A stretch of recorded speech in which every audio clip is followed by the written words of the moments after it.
Giang Khiếu Đường, bá chủ Giang Đông. Ba, ba, có ai không? Cứu mạng. Ba tôi ngất xỉu rồi. Ba, đại tỷ sao không bắt máy? Ba, tôi là hội trưởng hiệp hội y dược. Chuyên gia Hoàng. Bệnh nhân lao lực quá độ, đột quỵ nhồi máu cơ tim.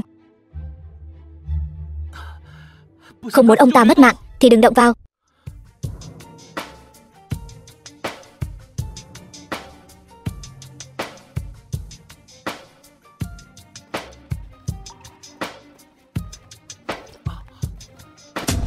Thằng nhãi danh ở đâu tới?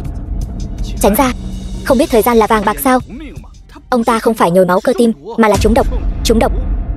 Mời một thằng nhãi danh. Là đang nghi ngờ phán đoán của tôi sao? Ngươi có chứng chỉ hành nghề y không? Nếu ba tôi có mệnh hệ gì thì 10 cái mạng của ngươi cũng không đủ đền. Chỉ cần ta ra tay, Diêm Vương cũng không dám cướp người trên tay ta. Ngươi. Ba, ba, ba. Nếu ba tôi có chuyện gì bất trắc, ta sẽ cho cả nhà ngươi chôn cùng. Thằng nhãi không biết trời cao đất dày. Chuyện này rắc rối rồi. Bây giờ tính khí mấy em này dữ dằn vậy sao? Tôi nói cô nương này, vừa rồi tôi bước ra là máu độc trong cơ thể ba cô. Không quá 10 phút nữa ông ấy sẽ tỉnh lại. Cô lại tốt bụng cho tôi một cái tát. Chuyện sao có thể? Ba thấy thế nào? Ta không sao. Hơn nữa còn cảm thấy tu vi tăng lên một bậc.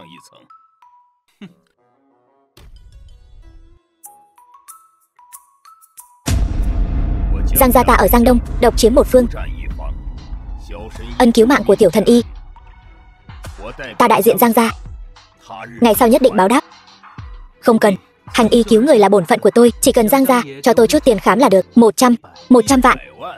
Vô lễ, người bất quá chỉ là mèo mù vớ cá rán, còn dám hét giá trên trời. Giang gia thấy ta đòi hỏi quá đáng sao? Không, ý tôi là 100 vạn quá ít. Ta cho cậu 100 triệu. Theo đơn thuốc, ngày 3 lần, không quá nửa tháng, có thể giải quyết chuyện buôn phiền. Cảm ơn tiểu thần y. Chuyện hôm đó hả? Là ta có lỗi với ngươi. Chỉ cần có ta ở đây, sẽ không để tiểu đao môn một tay che trời. Vậy cũng làm ngươi bận tâm rồi. Tiểu tử thối, ta chỉ bị trĩ thôi, mà ngươi chữa thành liệt dương. Khốn kiếp, ngươi còn nói không kê sai thuốc. Vũ Mục Bạch, ta khi nào kê đơn thuốc cho ngươi? Đầu óc có bệnh thì đi khám khoa thần kinh. Chị, đánh tôi làm gì? Đánh đúng là ngươi. Chồng tôi trước đây thân cường thể tráng, một đêm 7 lần, lần nào cũng làm tôi không chịu nổi. Từ khi uống thuốc của ngươi, hắn chẳng đụng vào tôi. Chúng tôi vẫn chưa có con. Mọi người xem thử, có nên đánh hắn không? Tội nghiệp, tuổi còn trẻ đã phải sống cảnh quá bụa. Quá đáng lắm rồi. Đáng đánh, phải bồi thường. Đây chẳng phải là con rể phế vật trước đây của Cao gia sao? Mọi người, hắn chính là tên phế tế trước đây của Cao gia. Ăn bám Cao gia 10 năm, chỉ biết cọ rửa bồn cầu, chẳng biết chút y thuật nào. Người đây chẳng phải là coi thường mạng người sao? Chủ thiếu gia, có thời gian lo chuyện bao đồng của ta thì nên đi khám mắt trước đi. Đừng tưởng dựa hơi chủ mới là có thể hoành hành ngang ngược ở Đông Lăng. Chủ thiếu gia đang ghen tị với ta chuyện ăn bám sao? Cũng chỉ có con ngu ngốc đó mới coi trọng ngươi. Nói nhảm với hắn làm gì? Đập cho ta, dừng tay.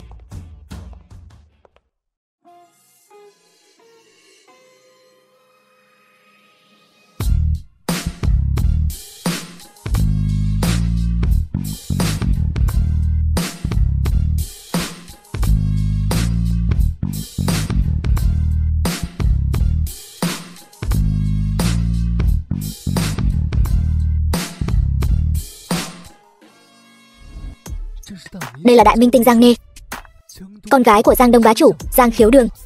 Sao cô ấy lại đến đây? Hình như đó là đại minh tinh. Chính là cô ấy, Giang Vô Song. Hóa ra cô ấy là minh tinh. Khó trách có chút quen mắt. Hóa ra đã thấy trên tivi. Giang tiểu thư, sao cô lại đến đây? Giang lão gia, dạo này khỏe chứ?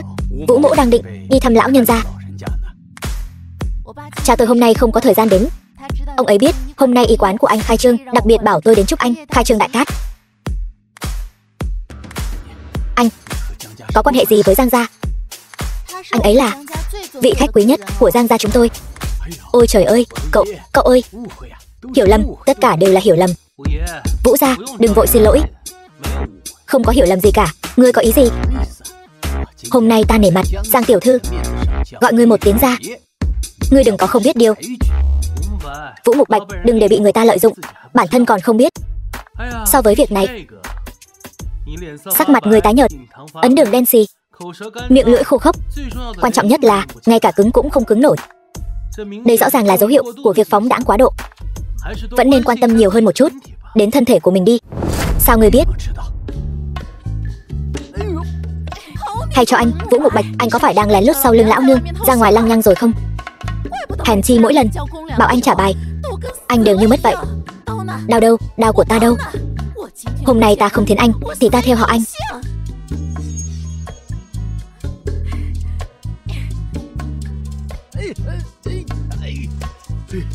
Trần gia, ta sai rồi, người mau cứu ta với. Chữ sắc trên đầu một con dao đáng đời. Hiểu lầm, đều là Chu Kiếm. Hắn biết ngươi đến Phúc Lâm mở y quán, là hắn bảo ta gây phiền phức cho ngươi, cũng là hắn muốn miếng đất ở phía Tây Thành, bảo ta uy hiếp Tần tổng. Vũ Mục Bạch, là ngươi muốn Tần Thục Nhi. Khốn kiếp. Hạnh phúc đời sau của ta đều dựa cả vào ngươi rồi. Ta là Lăng Băm. Vũ gia, bệnh của ngươi ta thật sự không chữa được. Chữa khỏi cho anh lại ra ngoài ve vãn hoa liễu phải không? Vợ ơi, anh sai rồi. Thần y, sau này ta sẽ làm trâu làm ngựa cho ngươi. Xin người, ta không dám nữa. Nể mặt vợ ngươi, giúp ngươi một lần. Nếu còn có lần sau thì ngươi cứ chờ chầu trời đi. Cảm ơn thần y. Chu đại thiếu gia, sao còn quỳ vậy? Tiệm hôm nay khai trương, ai lễ quỳ lại đặc biệt này, tôi thật sự vô cùng cảm kích, tôi thực sự rất biết ơn. Ta nói cho ngươi biết, Trần Huyền, ngươi cứ chờ đấy, ta nhất định sẽ khiến ngươi phải trả giá.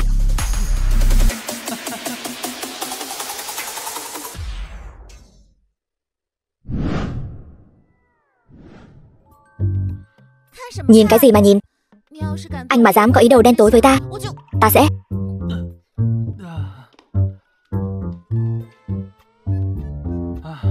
Đại minh tinh này thật khó hầu hạ. Mọi người chê cười rồi, chúng ta giải tán thôi. Giải tán rồi, chúng ta chính thức khai trương. Ta làm, về nhà ăn cơm sư nương nấu thôi. Trần Huyền, Giang tiểu thư. Giang tiểu thư, muộn thế này rồi, tìm tôi có việc gì không? Bên trong chỉ có một mình anh thôi sao? Đúng vậy.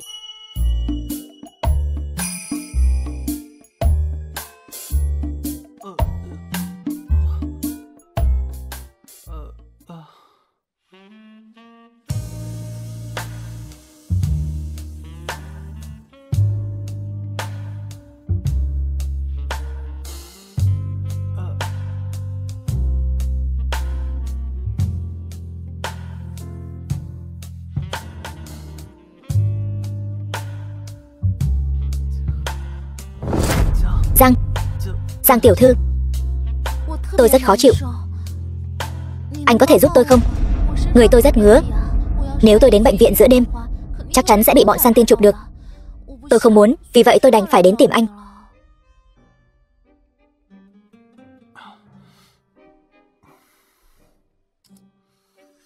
Tôi đây có phải bị dị ứng không? Không sao, cô cứ lên giường nằm trước đi.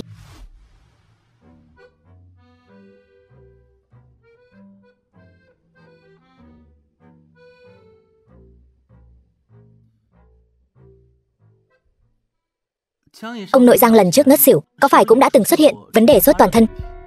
Sao anh biết được? Nhưng lúc đó ba tôi không để ý lắm. Đây không phải dị ứng đâu.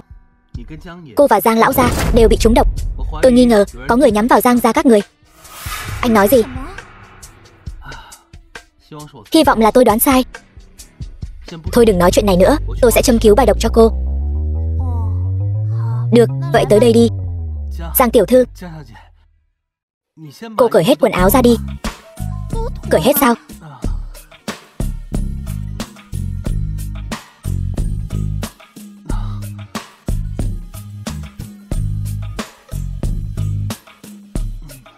có thể quay lại rồi.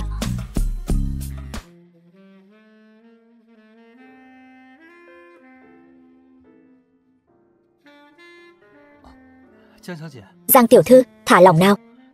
Khi châm cứu nhất định phải thả lỏng, nếu không sẽ rất khó có hiệu quả.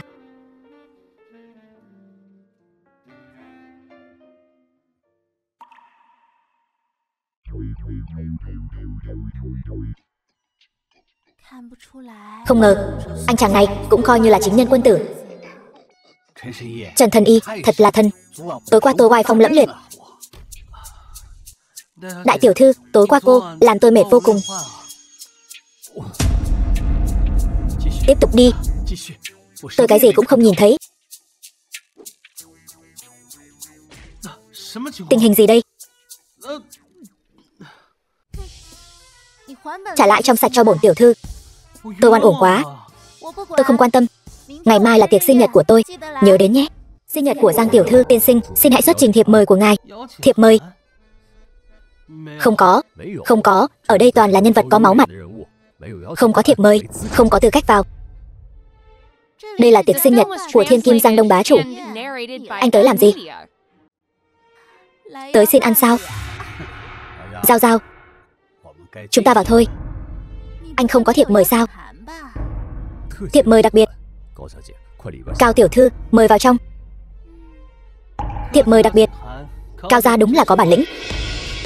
Cao gia chúng tôi ở Đông Lăng cũng được coi là thế gia có máu mặt, không phải là đám nhà quê núi rừng nào đó có thể so sánh được. 2.000 vạn, cả đời này anh chưa từng thấy đâu nhỉ? Nể tình anh trước đây từng làm trâu làm ngựa cho Cao gia. Lau giày cho tôi. Cầu xin tôi, có lẽ tôi sẽ dẫn anh vào. Ông nội, mau nhìn kìa, Giang Đông bá chủ, Giang Khiếu Đường. Ông ấy chắc chắn là biết ông tới nên đích thân ra đón. Đương nhiên rồi. Cao gia chúng ta vốn dĩ là thế gia nhất lưu mà. Cái này, Tiểu Thần Y, cuối cùng cậu cũng tới. Toàn bộ thế gia Đông Lăng đều đang đợi cậu đấy. Cao lão gia, tôi không có thiệp mời. Giang lão gia, đồ mù mắt, dám cản Trần Thần Y. Cậu ấy là thượng khách của Giang gia chúng tôi. Xin lỗi, Trần Thần Y, là tôi có mắt như mù, mời ngài vào trong. Còn không mau cút, anh bị sa thải rồi. Giang lão gia, ngưỡng mộ đại danh đã lâu. Tiểu Thần Y, mời.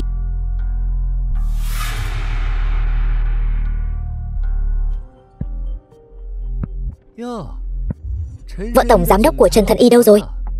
Còn phải nói sao? Kẻ vô dụng chỉ biết ăn bám như hắn chắc chắn là bị đá rồi. Đừng tưởng anh quen biết Giang gia là tự cho mình tài giỏi. Không có người phụ nữ nào thích loại vô dụng như anh. Những người phụ nữ ưu tú như chúng tôi chỉ thích người có năng lực như Kiếm ca ca. Cảm ơn các đại gia tộc đã tham gia tiệc sinh nhật của tiểu nữ.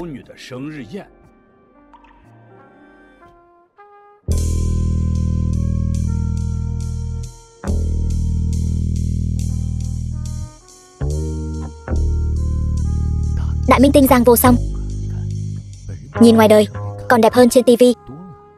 Hôm nay còn có một việc quan trọng muốn tuyên bố. Giang gia chúng tôi sẽ tại đây tuyển chọn một vị làm con rể Giang gia. Không biết thiếu gia nhà nào sẽ được Giang gia chọn chúng trở thành rể hiền của Giang gia, cả đời vinh hoa phú quý, không lo lắng nữa. Chu Kiếm, Giang gia đại tiểu thư tuyển chọn con rể. Anh là con rể Cao gia thì kích động cái gì? Ngắm minh tinh cũng không được sao?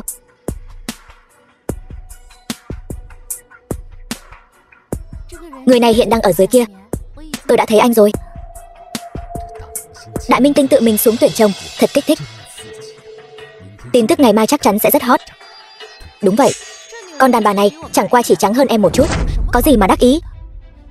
Em muốn xem thử con rể Giang gia rốt cuộc là ai. Cô ta xuống rồi. Là tôi, Chu Kiếm, anh. Nhìn cô nàng này cũng khá xinh đẹp. Cô ta đi về phía tôi rồi. Không được, buông ra. Giang tiểu thư.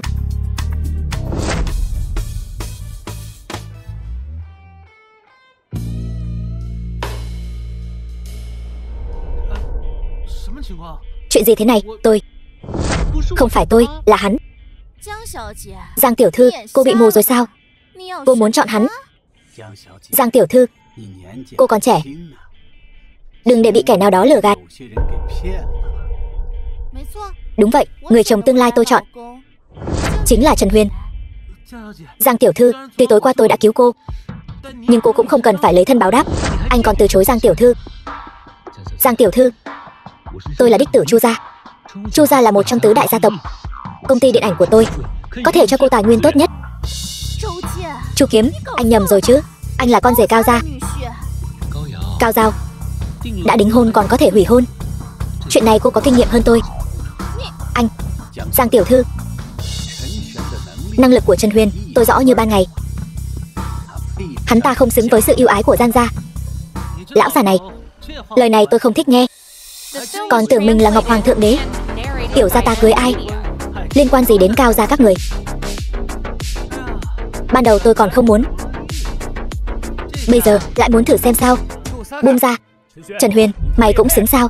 Đại minh tinh, cô nên sáng mắt ra. Hắn ta chỉ là một tên ăn bám vô dụng. Hắn ta vừa mới hủy hôn với tôi, lại quay sang cặp kè với người phụ nữ khác. Hắn ta chính là kẻ bất trung bất nghĩa. Đúng vậy, dù hắn ta thế nào, Giang gia chúng tôi cũng nuôi nổi. Thằng con rể phế vật nhà họ Cao này cũng ghê gớm thật. Thế mà lại khiến cho đại minh tinh nhà họ Giang này cam tâm tình nguyện nuôi hắn. Phế vật. Nói 10 năm rồi, không chán sao? Chuyện gì vậy? Nếu anh không cưới em thì cứ chờ xem em bị gả cho lão già 80 tuổi đi. Theo em đi, em sẽ không bạc đãi anh đâu. Vị tiểu thư này đang ép hôn tôi sao? Nhóc con, tôi sẽ tính sổ với cô sau. Anh, Giang tiểu thư, cô đừng để hắn lừa. Hắn đã kết hôn rồi. Cái gì? Anh đã kết hôn rồi sao?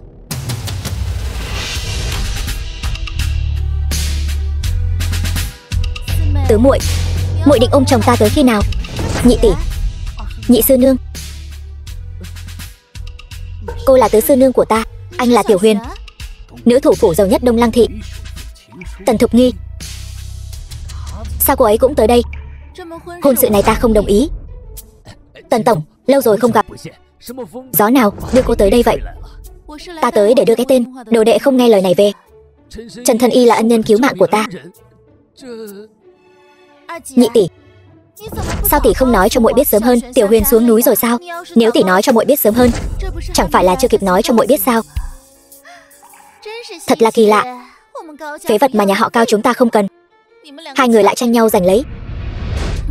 Thêm một câu nói nhảm nữa, ta sẽ cho nhà họ Cao các người biến mất ngay lập tức. Tần tổng, hiểu lầm. Trần Huyền này không có bất kỳ quan hệ gì với nhà họ Cao chúng tôi. Người này các người muốn cứ mang đi. Ông nội, còn im miệng cho ta. Lũ không biết điều này dám bắt nạt Tiểu Huyền nhà chúng ta. Người đâu? Đuổi hết người nhà họ Cao và nhà họ Chu ra ngoài cho ta. Trần Huyền, lại là ngươi. Hôm nay ta không tha cho ngươi. Thả ta ra. Trần Huyền, ngươi cứ chờ đấy. Đáng sợ quá. Ta phải nghĩ cách chuồn trước đã.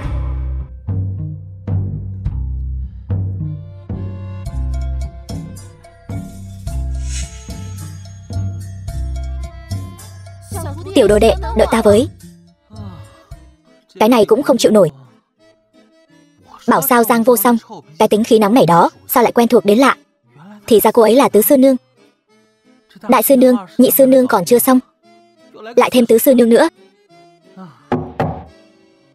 Mời vào.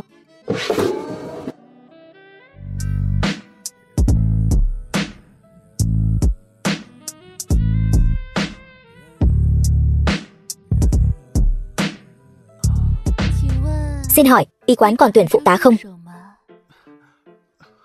Xin lỗi cô, gần đây tôi hơi mệt. Mới tốt nghiệp, y quán chúng tôi cần phụ tá có kinh nghiệm. Kinh nghiệm của cô chưa đủ, hay là cô tìm bệnh viện lớn rèn luyện thêm đi?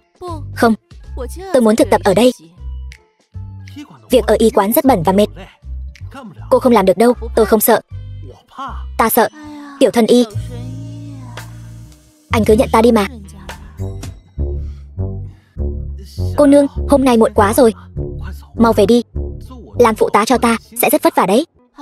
Được rồi thần y, muộn thế này rồi, vậy tôi không làm phiền anh nữa.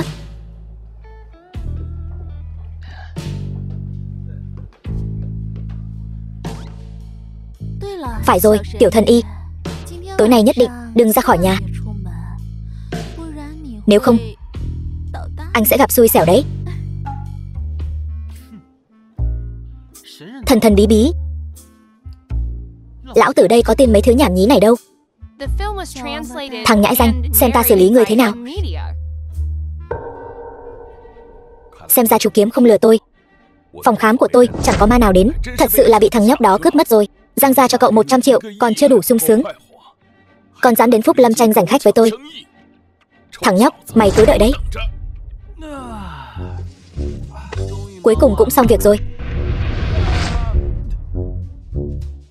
Tối nay nhất định đừng ra khỏi nhà. Tối nay nhất định đừng ra khỏi nhà. Trùng hợp, chắc chắn là trùng hợp. Ta không tin mấy thứ nhảm nhí này. Con gái này chẳng lẽ còn có thể gài bẫy tôi hay sao? Tối nay nhất định đừng ra khỏi nhà. Tối nay nhất định đừng ra khỏi nhà.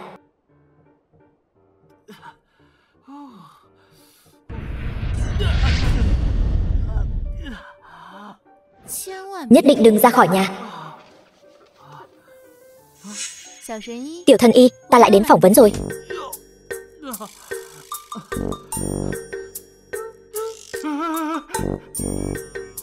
Cô rốt cuộc là ai? Tôi chỉ là một bác sĩ thực tập thôi. Cô học qua kỳ môn độn giáp sao? Biết sơ sơ thôi. Tối qua tôi bấm đốt ngón tay tính toán, tính ra hôm nay anh không nên ra khỏi nhà.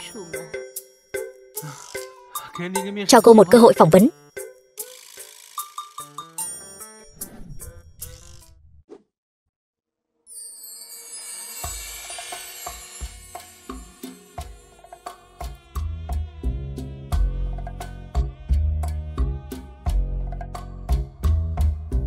Thủ pháp này của cô có vài phần giống sư nương của tôi. Cô vậy mà lại biết kỳ môn độn giáp, nhưng chắc chắn không bằng tam sư nương của tôi. Không biết bây giờ bà ấy sống có tốt không? Thằng nhãi danh, thoải mái chứ? Cô, chẳng lẽ là tam sư nương của tôi sao? Thằng nhãi danh, cậu đoán xem.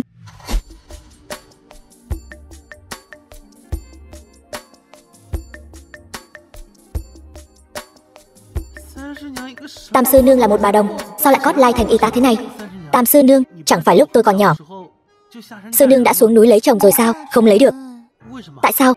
Tôi khắc phu. Làm nghề này của chúng ta tiết lộ thiên cơ quá nhiều.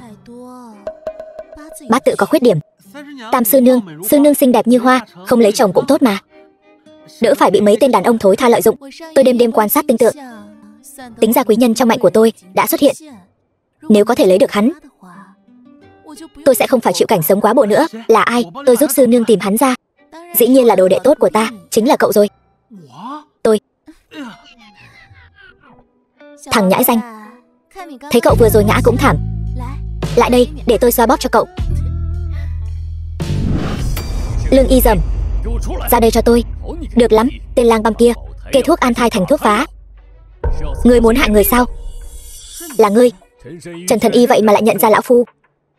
Nếu không phải cô gái này tìm đến tôi còn không biết phố Phúc Lâm chúng ta lại xuất hiện một tên mất hết y đức như ngươi, Trần thần y. Hôm qua sau khi tôi uống thuốc an thai mà anh kê, bây giờ tôi đau bụng, có dấu hiệu sảy. Trần thần y, cầu xin anh cứu con tôi. Yên tâm, tôi đã giúp cô giữ được thai nhi rồi, sẽ không sao đâu. Nhóc con, đến nước này người còn dám ở đây hư trương thanh thế. Cầm thuốc an thai kê thành thuốc phá là có dụng ý gì? Nói hưu nói vượn, ta làm sao có thể kê sai được? Được lắm, ngươi còn chưa chịu nhận. Ngươi tự mình xem kỹ đi, đây có phải là phương thuốc do ngươi viết không? Đúng vậy, phương thuốc này là do ta đích thân viết, nhưng không phải cho cô ấy. Tiểu tử, ngươi có ý gì? Ngươi là đang nghi ngờ ta đánh cháo thuốc sao? Có đánh cháo hay không, trong lòng ngươi rõ nhất.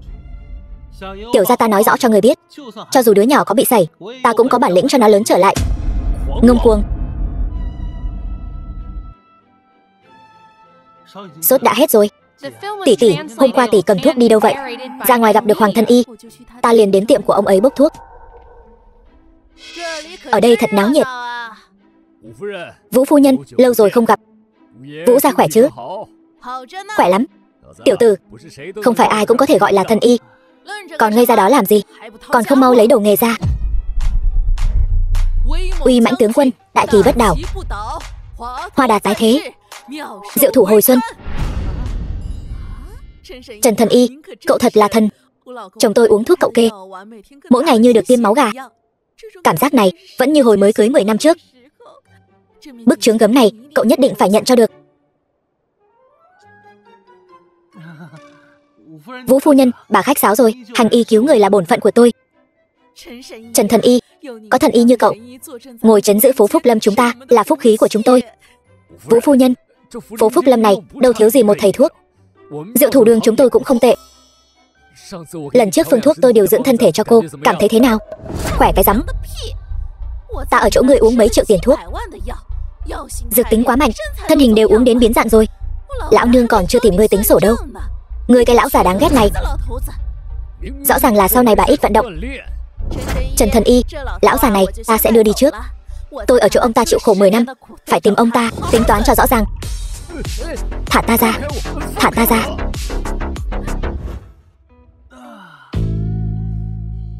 Tiểu đồ đệ, cậu giỏi quá, cái gì cũng chữa được. Nói như vậy, về sau cái đó chẳng phải là dùng không hỏng sao? Ta không muốn thần công chưa thành mà mất mạng. Vẫn nên tìm chút linh dược bồi bổ thân thể trước đã. Nơi này linh khí sung túc, là nơi thiên tài địa bảo sinh trưởng tốt, nhất định có thể tìm được linh dược. Cái này trông giống lá sâm.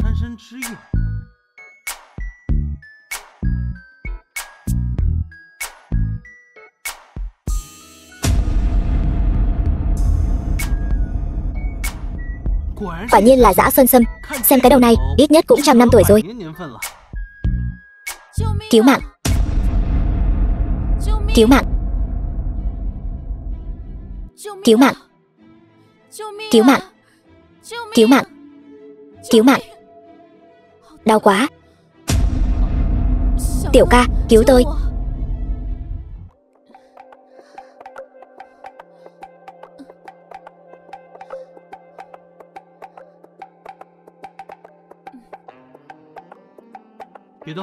Đừng động, cô bị rắn độc cắn rồi. Ta học y thuật, để ta giúp cô cầm máu trước.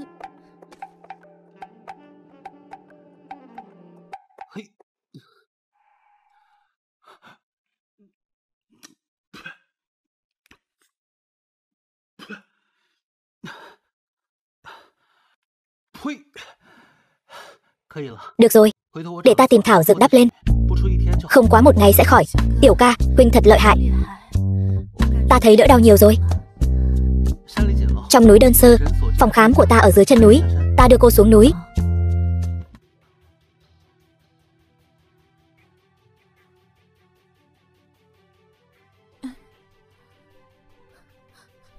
Lạnh quá.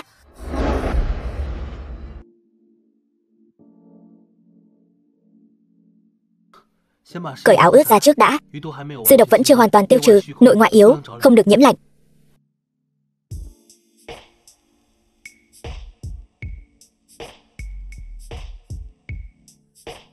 Để ta đi rót cho cô chén nước nóng. Lạnh quá. Đừng đi. Lạnh quá.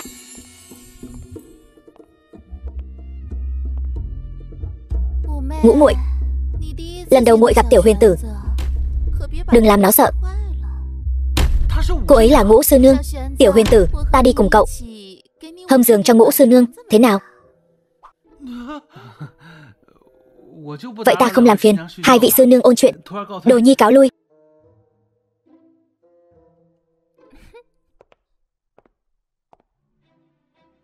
Nữ vương lính đánh thuê số 1 toàn cầu. Sao lại trúng phải thứ nọc rắn còn con này chứ? Đường đường là tam tiên của Bách Lý Thần Toán, Sao lại đến cái y quán rách nát này làm y tá chứ? Tiểu đồ đệ của chúng ta khó chịu lắm.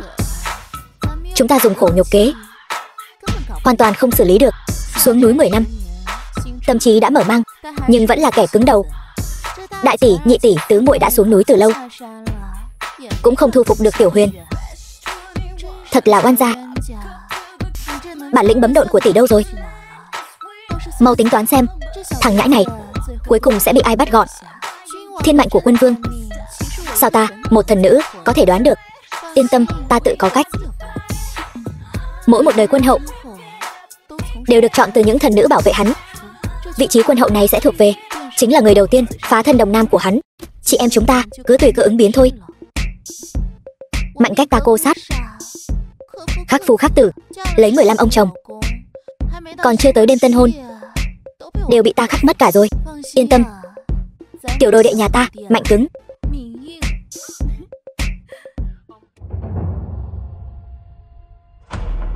Không ổn rồi, muội và tiểu đồ đệ 3 ngày sau có một kiếp nạn. Tỷ thấy rồi đấy, chúng ta phải giúp Tiểu Huyền sớm tu luyện thành thần công. Trường Sinh Điện không thể một ngày không có quân vương. Trong vòng 1 năm, nếu cửu chuyển thần long công của hắn không thể luyện đến tầng thứ 5, hắn sẽ không thể quay về Trường Sinh Điện nữa. Ta là thần nữ của Trường Sinh Điện, cũng là đường chủ của Trung Nghĩa Đường. Trường Sinh Điện ẩn náu tại Đông Lăng Thị, tất cả cao thủ đều phải nghe lệnh ta. Ta muốn xem thử kẻ nào không biết điều dám động đến ta.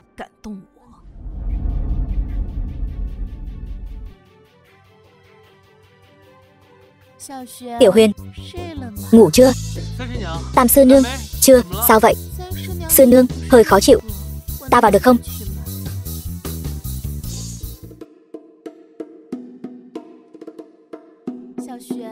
Tiểu Huyền, ta không làm phiền con luyện công chứ? Tam sư nương, sao người lại tới đây?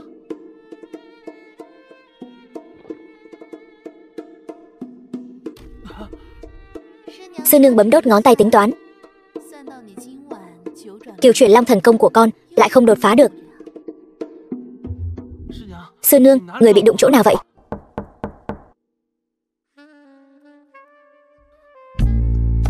Ngũ sư nương, sao người cũng tới đây? Ta thấy Tam tỷ và ta nghĩ giống nhau rồi. Thằng nhóc này. Hai vị sư nương tới giúp con ôn bài đêm nay. Con còn chờ gì nữa?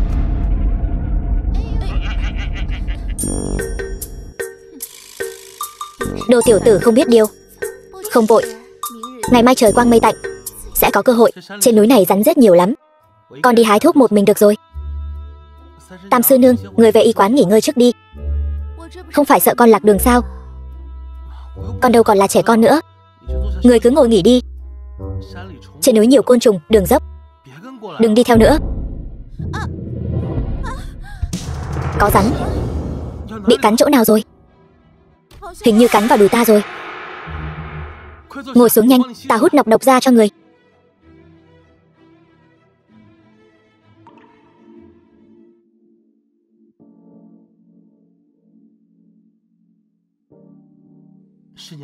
Sư nương, đắc tội rồi.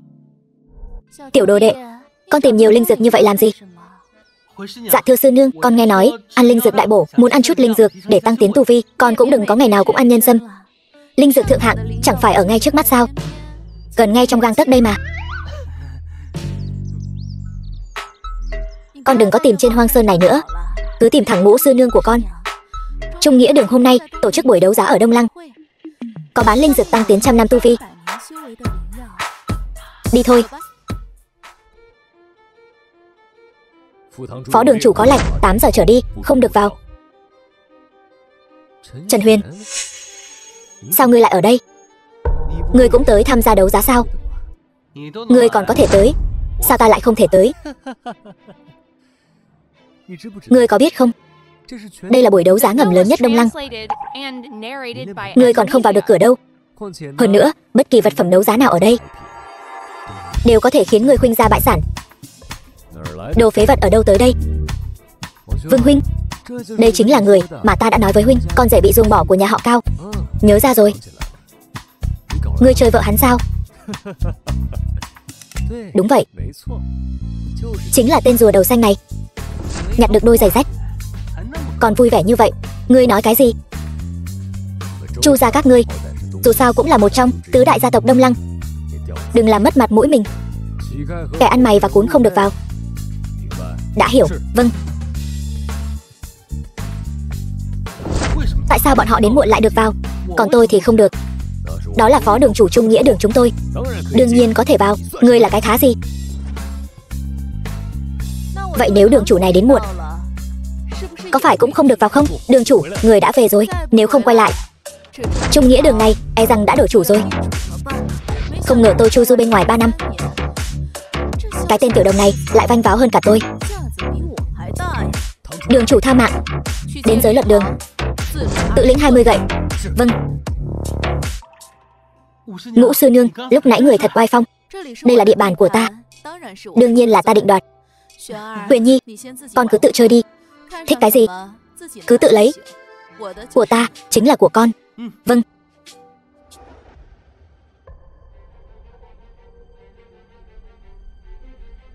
Trần Huyền, sao ngươi vào được đây? Trung Nghĩa Đường làm việc kiểu gì vậy, lại để ngươi vào đây? Đương nhiên là lão đại các ngươi đích thân đón ta vào. Không biết sao đường chủ đã bỏ đi 3 năm không một tin tức. Cô ấy trở về ta sẽ không biết sao? Trung Nghĩa Đường là tổ chức lính đánh thuê số 1 thế giới. Đường chủ Mạc Tuyết Oanh càng là người tàn nhẫn đứng đầu thế giới. Sao ngươi có thể quen biết cô ấy? Đồ không biết điều, dám mạo danh đường chủ để lừa đảo. Ngươi chỉ e là chán sống rồi. Vậy sao? Khó trách, cô ấy ngày nào cũng nằm trên giường tôi, còn cầu xin tôi tiếp quản toàn bộ Trung Nghĩa Đường. Trần Huyền, ngươi nằm mơ sao? Nữ vương lính đánh thuê mà ngươi cũng dám nghĩ tới, không sợ mất mạng sao? Ở đây đông người, coi như ngươi may mắn, nhưng buổi đấu giá ta sẽ khiến ngươi hối hận vì đã bước vào đây. Kính thưa quý vị, buổi đấu giá xin được bắt đầu. Số tiền quyên góp được tối nay sẽ được dùng để cứu trợ bệnh nhân ung thư não. Ai trả giá cao hơn sẽ được. Ai khiến ai hối hận chưa chắc đâu. Món đầu tiên, nghiên mực đoan khê, vật dụng của Từ Hy Thái Hậu. 100 vạn, 200 vạn. Còn ai trả giá cao hơn phó đường chủ không? 300 vạn, 400 vạn. Chúc mừng phó đường chủ. Phó đường chủ quả nhiên là hào phóng. Một tên phế vật ở rể cũng dám tranh với Vương thiếu gia, không biết tự lượng sức mình. Người cầm miệng cho ta. Chúng ta bị lừa rồi.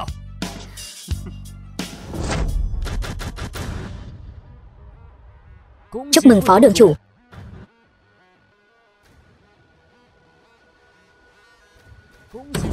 Chúc mừng phó đường chủ.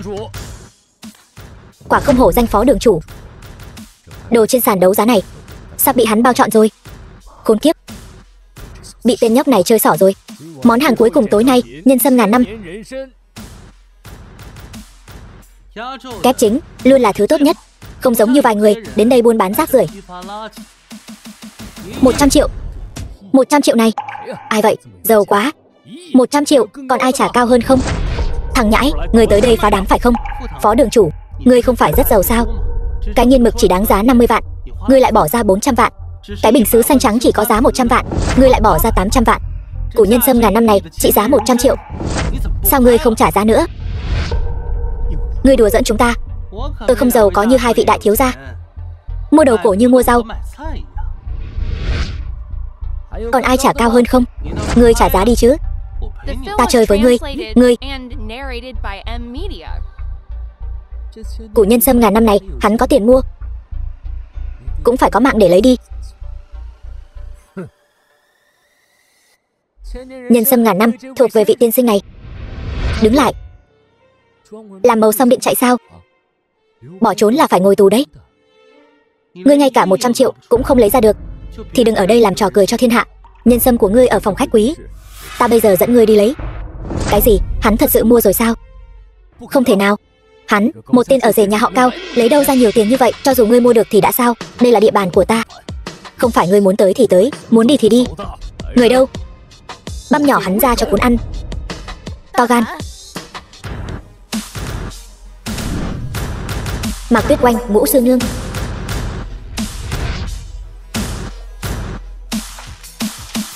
Cung nghênh đường chủ.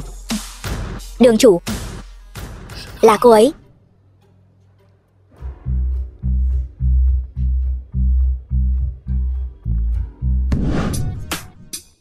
Tiểu Huyền, không sao chứ? Sư nương, người cuối cùng cũng tới rồi. Người của Trung Nghĩa Đường các người định băm nhỏ ta ra cho gà ăn đấy. Nữ vương lính đánh thuê là sư nương của ngươi sao? Cô ấy không phải sư nương của ta, chẳng lẽ là sư nương của ngươi? Sư nương chính là tên tiểu tử này bắt nạt con.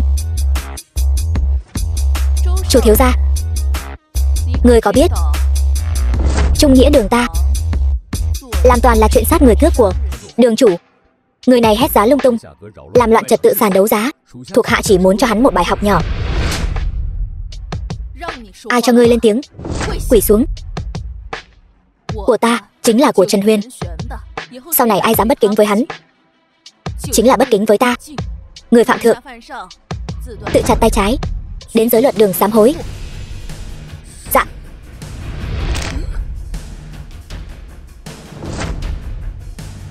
Đường chủ tha mạng. Lộc Lâm công quán số 18. Chủ Thiếu Hùng và Ngô Linh Linh là cha mẹ ngươi phải không? Tiểu tử, sau này còn dám gây sự với đồ đệ của ta, ta cho các ngươi bốc hơi khỏi trần gian. Chúng ta đi.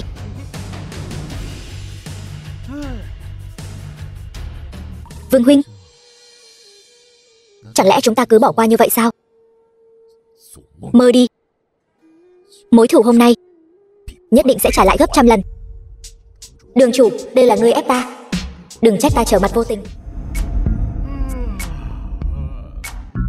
Sư nương cũng không nhắc nhở ta sớm hơn. Tốn 100 triệu mua nhân sâm, xót ruột quá. Kỳ lạ, hôm nay sao không có ai xếp hàng? Ta là đệ tử thân truyền của Y Thánh. Đây là bách thảo hoàn do sư phụ tự tay luyện chế, chữa bách bệnh. Tốt. Đồ giả mạo từ đâu tới, dám mạo danh Y Thánh? Tiểu tử thối, lâu rồi không gặp, lão già hơi bị thú vị. Ngươi mở rượu thủ đường sang cạnh ta rồi. Tiểu tử thối, mấy lần trước ta không muốn so đo với ngươi, bây giờ ta đã được chân truyền của Y Thánh. Y quán rách nát của ngươi chờ đóng cửa đi. Khẩu khí cũng không nhỏ. Ngươi nói ngươi là đồ đệ của Y Thánh, có bằng chứng gì không? Bách thảo hoàn trong tay bổn thân y chính là bằng chứng tốt nhất. Ngươi xem, ngươi có biết ta không? Ngươi là cái thá gì? Nếu ngươi có bệnh, uống một viên bách thảo hoàn đảm bảo thuốc đến bệnh trừ. Thần dược do Y Thánh tự tay luyện chế. Ta muốn xem thử thế nào là chữa bách bệnh. Lấy một viên 2 vạn. Cái gì? Ngươi sao không đi cướp luôn đi?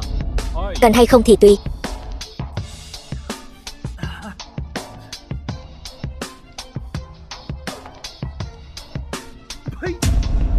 Cái thứ gì vậy? Đợi đã. Ta tới trước, đại phu, ta muốn mua 10 viên. Ngươi cái sao chổi này? Ngươi sao cũng ở đây? Y quán của lão phu ở ngay bên cạnh.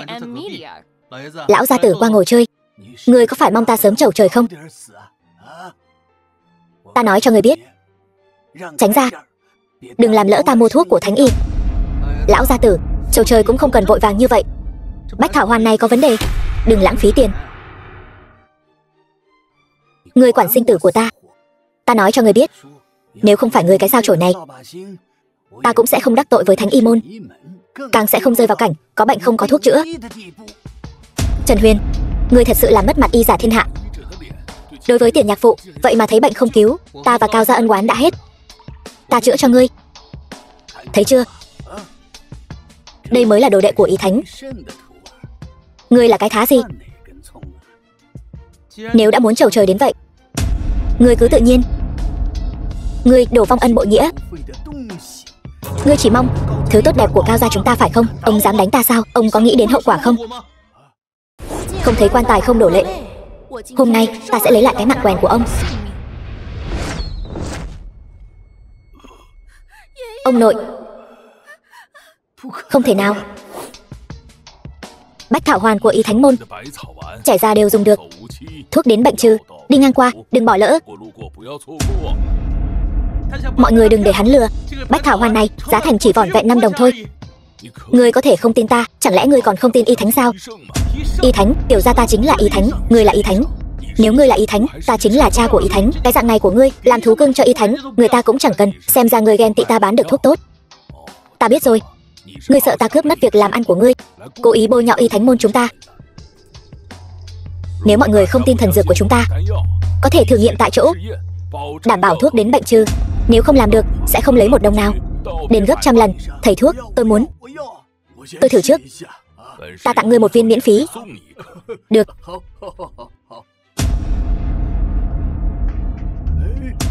Hết đau rồi. Sao có thể như vậy? Được rồi. Được rồi. Chân tôi khỏi rồi. Làm sao có thể như vậy được? Tôi nói cho các người biết, bệnh của tôi chính là do hắn gây ra. Ngươi sao lại như vậy? Có chút lương tâm nào không? Đây là thần dược, ngươi có hiểu không? Lừa đảo. Mọi người thấy chưa? Đây chính là dược hiệu của Bách Thảo Hoàn Y Thánh Môn. Tôi muốn. Cho tôi một viên.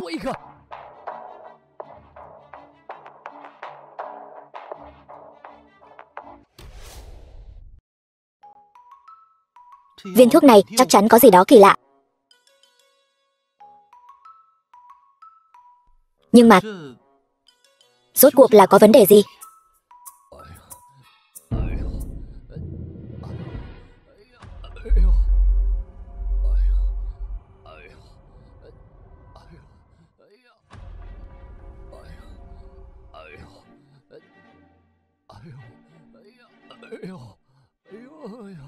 Đau quá. Đau quá. Hình như có rất nhiều côn trùng đang cắn tôi.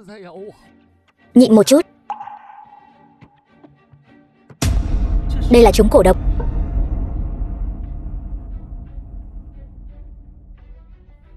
Hôm nay sau khi uống Bách Thảo Hoàn, sau khi về nhà, ông còn làm gì nữa? Trong lòng vui vẻ nên uống thêm 2 chén. Huyết cổ vốn đang ngủ say, nhưng rượu đã kích thích cổ trùng. Bây giờ nó đang hoạt động trong não ông. Ban ngày huyết cổ nhập thể, kích thích não bộ của ông, khiến ông tưởng chân đã khỏi. Thực chất là nó đang khống chế thần kinh của ông. Huyết cổ nhập thể, làm tổ trong não. Lâu dần, ông sẽ trở thành con rối của nó. Chẳng khác gì người thực vật. Tôi cầu xin cậu, cứu tôi với. Là lỗi của Cao gia chúng tôi. Xin cậu hãy cứu tôi còn chưa muốn tiêu đời. Ở đây lẫn cả chất thải của huyết cổ. Bách Thảo Hoàn không phải là thuốc, là tổ nuôi huyết cổ. Đây là đan dược của Thánh Y môn ta, không lừa không bịp, bao trị bách bệnh. Ngươi, tên lang băm hám lợi, xuống đây cho tiểu gia. Sao lại là ngươi nữa? Thuốc này căn bản không phải do Thánh Y môn luyện chế. Nói, ai đưa cho ngươi? Hồ đồ, đây là thánh dược của Thánh Y môn. Thánh Y môn là tông tộc của ta, ngươi còn dám trước mặt ta mà ăn nói bậy bạ. Nói, thuốc này ai đưa cho ngươi? Ta không biết, thả ta ra. Nói thật, nếu không ta sẽ đích thân cho ngươi trải nghiệm sự thần kỳ của loại thuốc này. Ta nói, đừng cho ta ăn. Xem ra ngươi biết, bí mật của loại thuốc này là Vương Hạo, là phó đường chủ của Trung Nghĩa Đường đưa cho ta. Vương Hạo, thì ra là ngươi.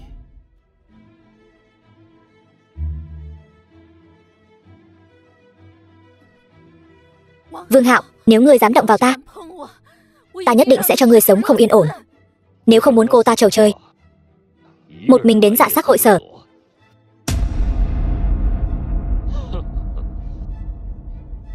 Không ngờ tới chứ. Vương Hạo, ngươi dám hạ dược ta, ta muốn rút gân ngươi, lột da ngươi. Đồ tiện nhân, lão tử sớm đã nhìn ngươi không vừa mắt rồi. Hôm nay ta muốn thử xem cưỡi trên người ngươi tư vị ra sao. Tiên sinh, nơi này không phải hội viên, không được vào, ta tìm Vương Hạo. Gió nào thổi Trần thiếu gia đến đây vậy? Ta nhớ ra rồi, hình như chúng ta có chút hiểu lầm. Hay là hôm nay hóa giải đi. Đừng tưởng ta không biết, các ngươi đang lén lút làm trò quỷ gì. Nói, Ngũ sư nương của ta đâu? Ngươi đoán xem. Nhưng mà phải nói là thân hình của Ngũ sư nương ngươi thật mướt. Ta hỏi lại lần cuối, Ngũ sư nương của ta ở đâu? Nếu các ngươi dám động vào một sợi tóc của người ấy, ta sẽ cho cả nhà các ngươi biến mất.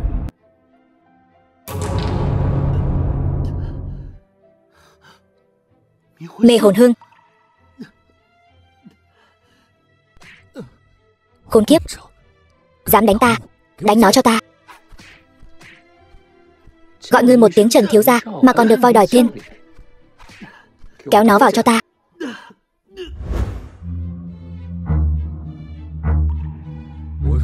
Trần Huyền, ta nói ngươi làm vậy chi? Vốn dĩ, ngươi đi đường dương quan của ngươi, ta qua cầu độc mộc của ta. Vậy mà ngươi cứ thích ở buổi đấu giá đụng vào ta.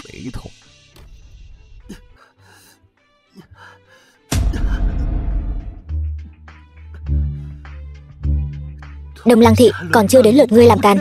Mau thả Ngũ sư nương của ta ra. Tiểu tử, nơi này là địa bàn của ta. Ngươi sẽ hối hận. Ta, Vương Hạo, ngần ấy năm chưa từng làm chuyện gì hối hận.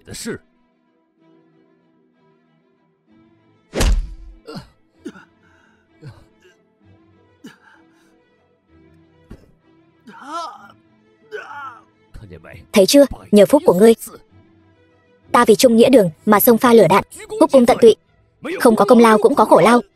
Thế mà Mạc Tuyết Oanh đó không chỉ độc chiếm quyền lực đường chủ, còn muốn ta làm cún cho tên phế vật như ngươi. Làm cún cho ta là ta coi trọng ngươi đấy. Ta nể mặt ngươi lắm rồi đấy nhé. Hôm nay đã vào cửa trung nghĩa đường thì đừng hòng sống mà trở về.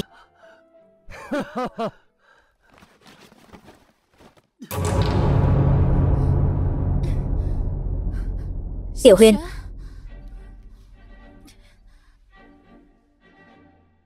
con tiện nhân này không phải sư nương của ngươi sao? Ta muốn cho mỗi người trong trung nghĩa đường đều biết, đường chủ đại nhân mà bọn chúng kính trọng là một con tiện nhân. Vương Hạo, ngươi hãy đợi đấy cho lão nương. Vô sỉ.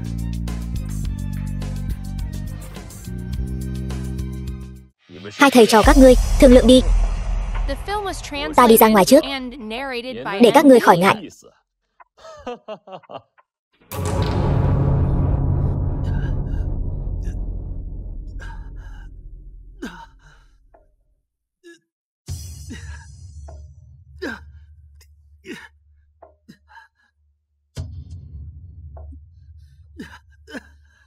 Tiểu Huyền,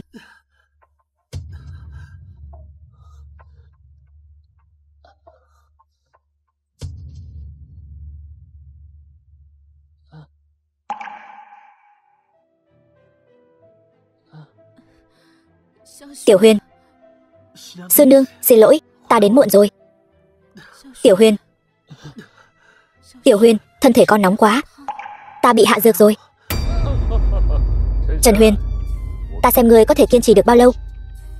Nếu ngươi không được, bên ngoài còn có một đống người đang xếp hàng chờ đấy. Vương Hạo, ngươi dám? Có gì mà không dám? Thằng nhãi danh, ngươi cũng xứng đấu với ta sao? Ngươi còn non lắm.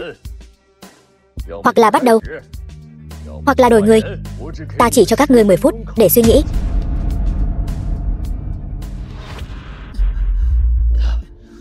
Tiểu Huyền, Ngũ sư nương, ta.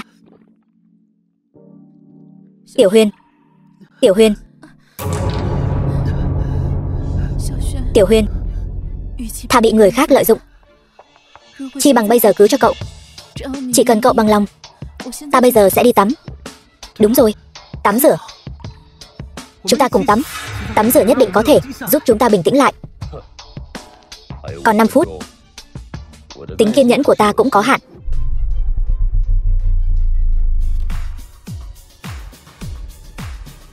Vương Hạo, ta không tha cho ngươi. Kính rượu không uống, lại muốn uống rượu phạt. Vương Hạo, cút ra đây cho lão tử.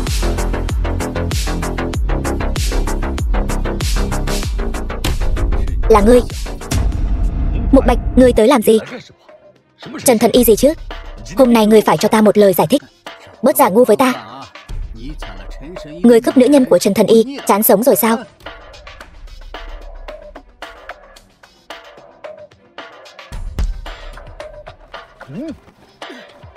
Vừa rồi không phải rất ngông cuồng sao? Hủy hoại ta. Ngươi cứ chờ kiếp sau ngồi xe lăn đi. Tên khốn. Nói phép cũng giỏi lắm. Hôm nay ta sẽ xé nát cái bản mặt này của ngươi. Dám bất kính với Trần Thần Y, đúng là tự tìm đường bỏ mạng. Ngươi, Ngũ Gia, ngươi sao lại tới đây? Ngay trước mắt ta mà dám bắt Trần gia. Ngươi coi ta, vua ngầm Giang Đông, là trầu trời rồi sao? Vũ Mục Bạch, nơi này không phải địa bàn của ngươi, là địa bàn của Trung Nghĩa Đường ta. Trung Nghĩa Đường và Địa Hạ Thành, nước sông không phạm nước giếng. Hôm nay ngươi dẫn người tới đây, e là đã phá vỡ quy tắc. Trung Nghĩa Đường, ta chỉ biết Mạc Tuyết Oanh. Một tên phó đường chủ thì tính là cái thá gì? Ngươi, vị đại tiểu thư lính đánh thuê của ngươi, mới vừa nằm trên giường của ta đó. Ngươi, tên phản đồ dám phạm thượng này.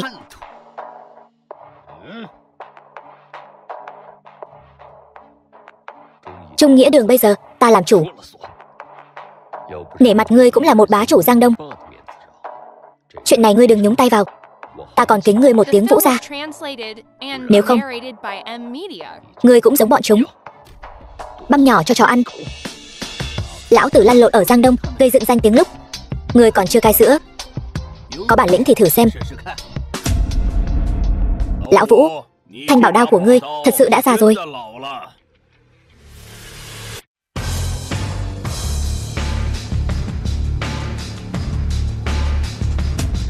Để một thằng nhãi danh như vậy cưỡi lên đầu, ngươi còn mặt mũi nào lăn lộn ở Giang Đông nữa? Giang gia, sao ngươi cũng tới đây? Mê hồn hương, đồ hạ lưu, mau thả Trần gia ra. Không ngờ Trần Huyền tên phế vật này lại có thể kinh động hai vị đại Phật trên dưới Giang Đông. Một tên phế vật không có tu vi làm sao đấu với ta? Ta lấy mạng hắn bây giờ cũng như bóp nát một con kiến. Vương Hạo, ngươi thật to gan. Đợi lão nương khôi phục tu vi, lột ra ngươi làm đèn lồng. Đồ không biết trời cao đất dày. Ngươi còn chưa biết mình đã chọc phải ai. Lũ sâu bọ hèn mọn, còn dám ở trước mặt Trần gia kiêu ngạo.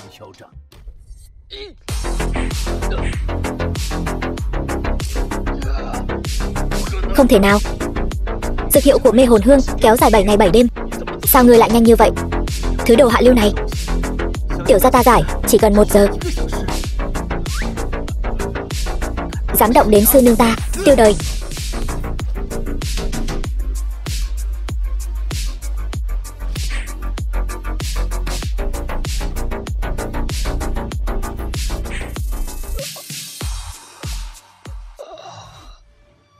Ngươi là ai?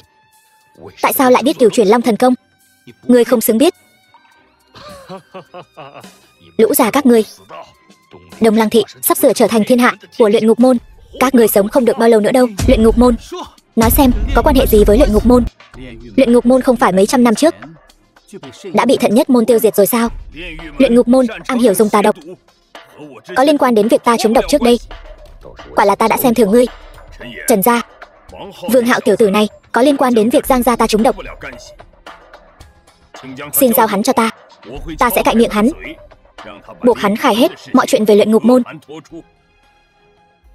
Giao cho các ngươi.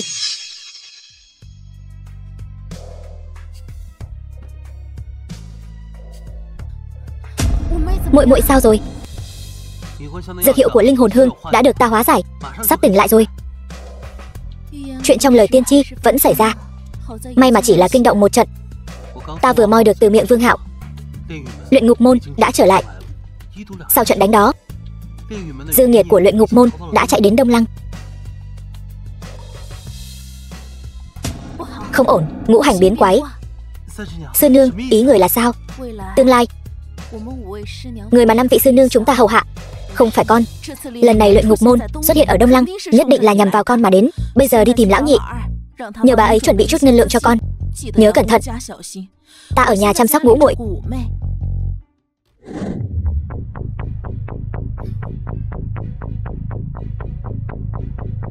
Khách sạn của nhị sư nương, không thể xảy ra chuyện gì ngoài ý muốn.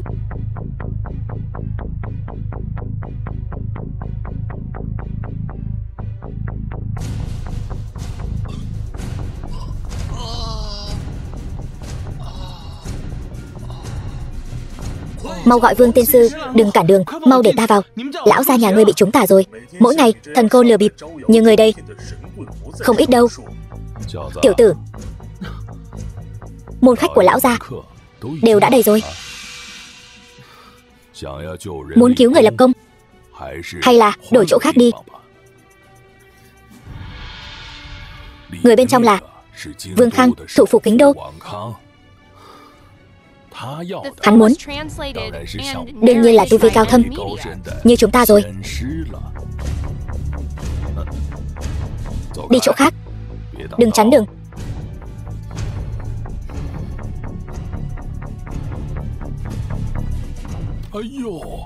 Lão gia,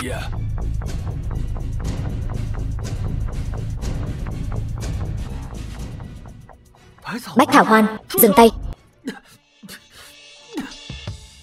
Không thể ăn, nó có trùng cổ. Tiểu tử thối, dám chất vấn ta, Vương tiên sư.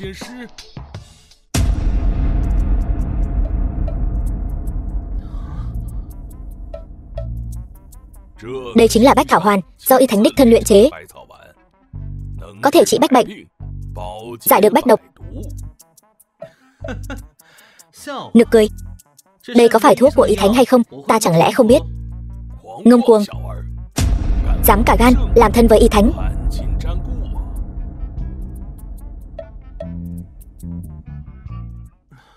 Người trẻ tuổi, khẩu khí người cũng không nhỏ, nhưng người ấn đường đen kịt. Hôm nay ắt có tai họa giáng xuống. Lông mày ngươi có thế phá tài, cả đời chỉ có thể làm kẻ ăn mày. Hơn nữa, cả đời cũng không có vợ. Nhật hành nhất thiện, ta không lấy một đồng. Tiểu tử, ngươi tự lo liệu đi.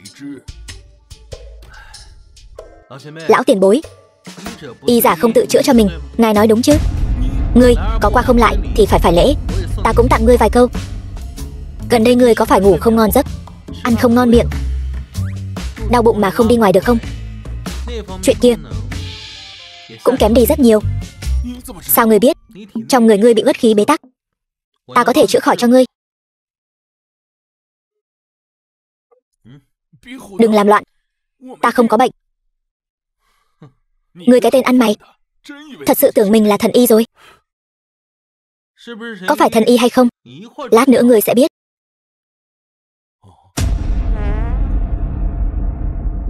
Tiểu tử, ngươi cứ chờ đấy. Cửu Long thần công ta đã đột phá tầng thứ 3, khai thiên nhãn, có thể nhìn thấy ô uế tà khí.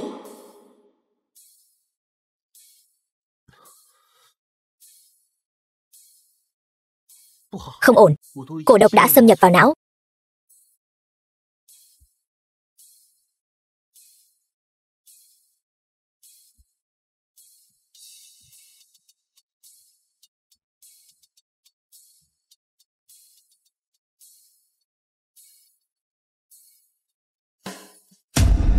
To gan, ai cho phép ngươi tự ý chữa bệnh cho lão gia?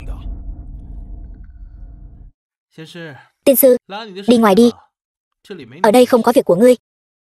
Ngươi lại dám đến cướp bát cơm của ta, không biết tự lượng sức mình. Xem Vương tiên sư ta dạy dỗ ngươi thế nào. Đau, buông tay. Dừng tay.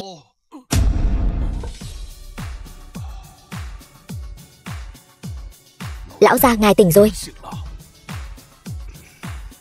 Ngươi cái tên tiểu tử, lão gia đều là tiểu tử đó quấy rối. Cái đầu của ta nhẹ nhõm hơn nhiều rồi. Cái gì? Cho hắn tới đây. Ngươi gây ra đại họa rồi, dám đắc tội Vương lão bản, Vương gia Kính Đô sẽ không tha cho người đâu. Cầm miệng, không được vô lễ với tiểu thần y.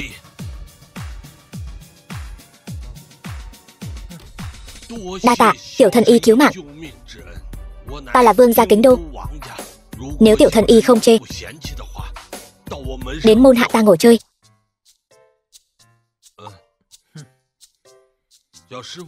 Tiểu sư phụ tu hành mấy năm rồi, The film was translated and narrated by M Media. 10 năm. Tu vi còn non, nhưng thủ pháp không tồi. Có hứng thú làm môn khách của ta không? Số này 100 triệu. Tiểu thần y tuy năng lực xuất sắc, nhưng tu vi còn kém. 1 tháng 1 vạn, đến không? Có 1 vạn thôi sao? Thằng nhóc không biết điều. Lão già đích thân mời người làm môn khách vương gia, là phúc phận 100 năm tu mới có. Với cái đạo hạnh này của ngươi, 1000 cũng coi như nhiều rồi. Này Vương tiên sư, đều là sư huynh đệ tiên môn cả, đừng chấp nhặt với tiểu thần y. Tiểu thần y có thể giúp ta. Vương mỗ giúp một tay. Vương lão bản cứ nói, giúp ta tu luyện thành tiên, bước lên Trường Sinh Điện. Người muốn đến Trường Sinh Điện? Trường Sinh Điện là nơi người tu hành đều muốn đến. Chỉ có vào Trường Sinh Điện mới thật sự bước vào tu hành đại đạo. Tiểu tử, nông cạn rồi.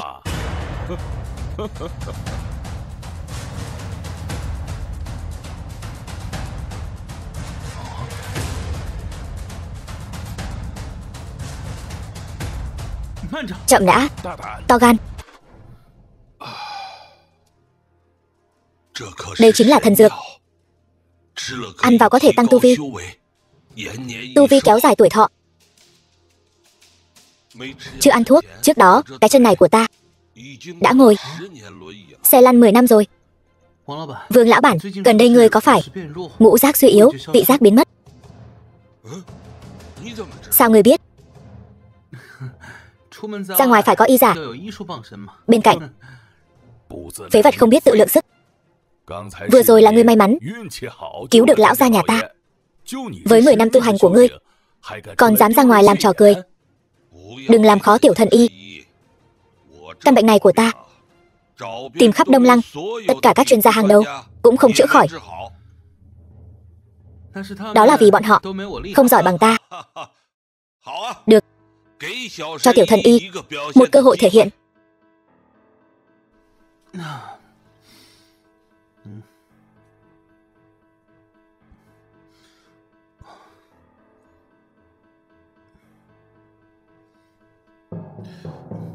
Được rồi, chỉ là tên nhóc. Ngươi châm vài mũi, lão gia nhà ta khỏi bệnh rồi. Vậy thì toàn bộ chuyên gia Đông Lăng đều đi ăn mày hết. Vương lão bản nếu không tin, có thể ăn thử ngay bây giờ, xem có vị gì không.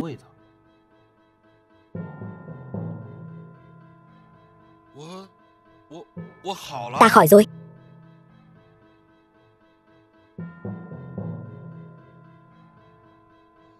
Đã lâu rồi không được ăn cơm thoải mái như vậy. Quả thật không thể nhìn mặt mà bắt hình dong. Tiểu thần y, mấy con số? 1 tháng 1 triệu, ở lại bên cạnh ta, làm thầy thuốc riêng của ta. Ngươi thấy thế nào? 1 triệu. Vương lão bản, nếu lần sau còn cần, ta sẽ tự mình đến. Thứ không biết điều. 1 triệu đấy. Vãn bối cáo từ.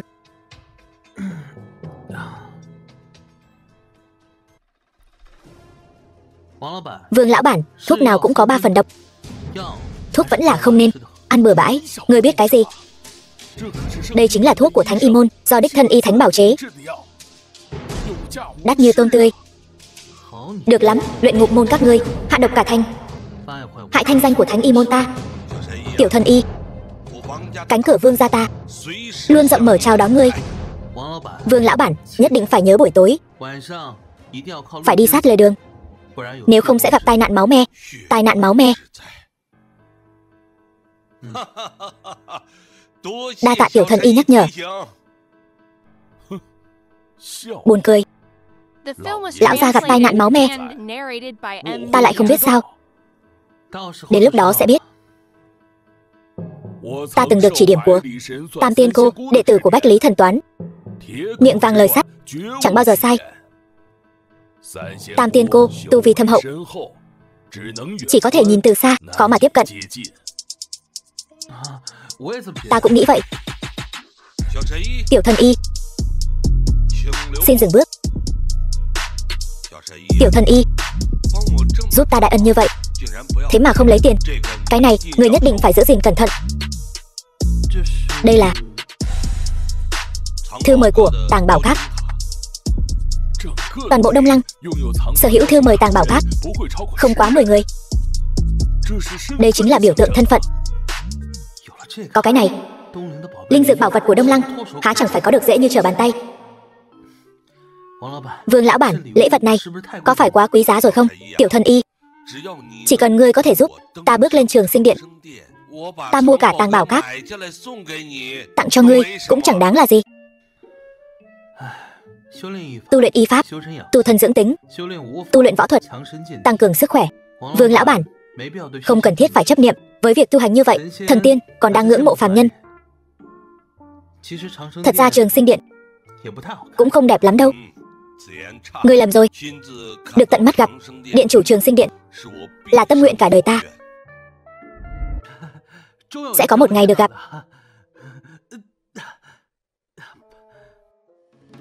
Vị tiểu y tiên này thật là thần kỳ, tính toán thật chuẩn xác, suýt chút nữa mất mạng. Hãy đến xếp hàng ở cửa trước.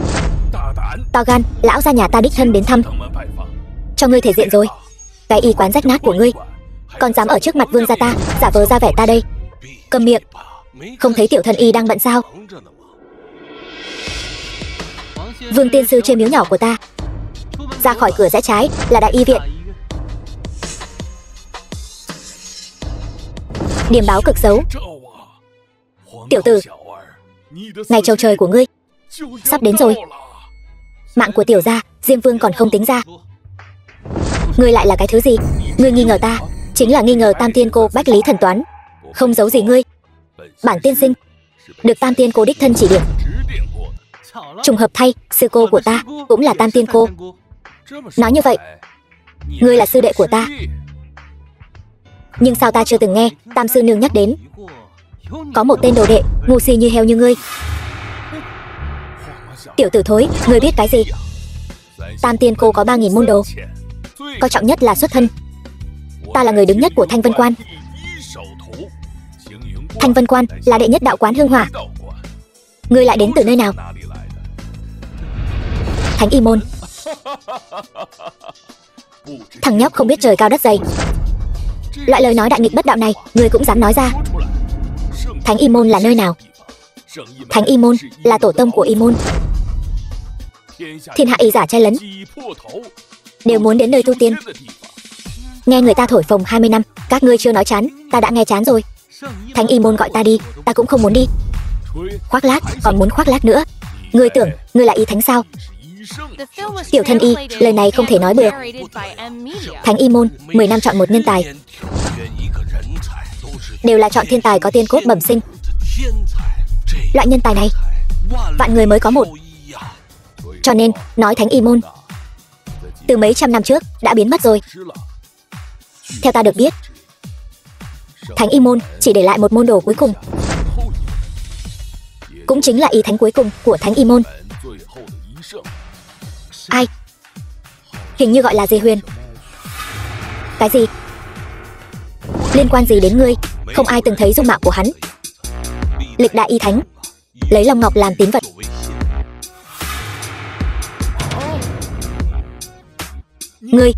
Ngươi đeo cái gì trên cổ vậy? Long Ngọc. Đây là tín vật trưởng môn của Thánh Y Môn. Ta vốn không muốn phô trương, lập bài, không giả bộ nữa. Tiểu gia ta chính là y thánh.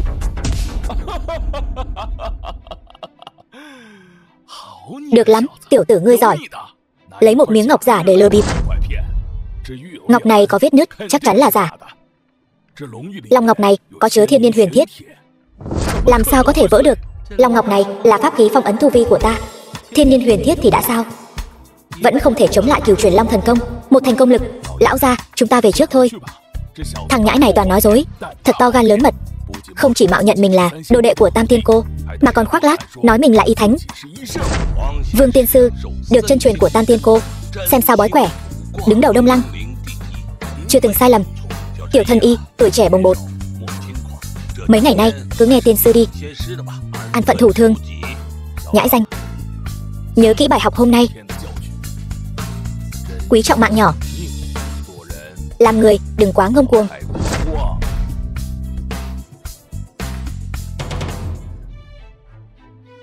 Tiểu Huyên, khát nước chưa? Ta rót nước cho con. Tam Tiên Cô, Bách Lý Thần Toán. Tam sư nương, sao người lại ra đây? Không phải là sợ tên tiểu tử con quá vất vả sao? Đã hứa làm trợ thủ cho con, chẳng lẽ không chăm sóc con cho tốt? Chẳng phải nên chăm sóc con cho tốt sao?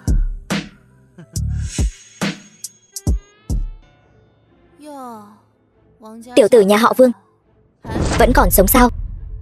Tam Tiên Cô, lão nhân gia, lâu rồi không gặp. Kể từ lần chia tay ở Kính Đô đã 10 năm rồi. Cảm tạ Tam Tiên Cô, năm xưa đã cứu mạng. Nếu năm đó người không tính ra, Vương Hạo đã động tay động chân trên xe của ta, thì ta đã trầu trời rồi. Nói hay lắm, đổi một đôi chân lấy một mạng. Vụ mua bán này không lỗ. Nhưng mà chân của ngươi đã khỏi rồi. Thoải mái chứ? Tay nghề của Tam sư nương thật là tốt, nằm xuống sẽ thoải mái hơn. Tam Tiên Cô, tên nhóc miệng toàn bịa đặt này thật sự là đồ đệ của người sao? Ngươi lắm chuyện thật đấy. Không phải hắn, là ngươi sao? Sư huynh tốt của ta, lần này ngươi tin rồi chứ?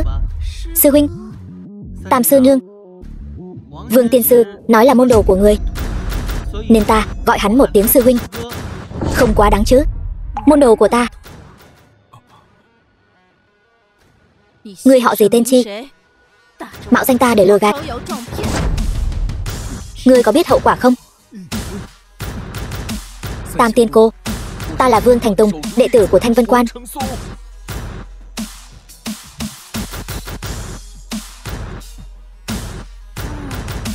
Nhớ ra rồi, chính là cái đạo quán chuyên lừa tiền hương hỏa đó.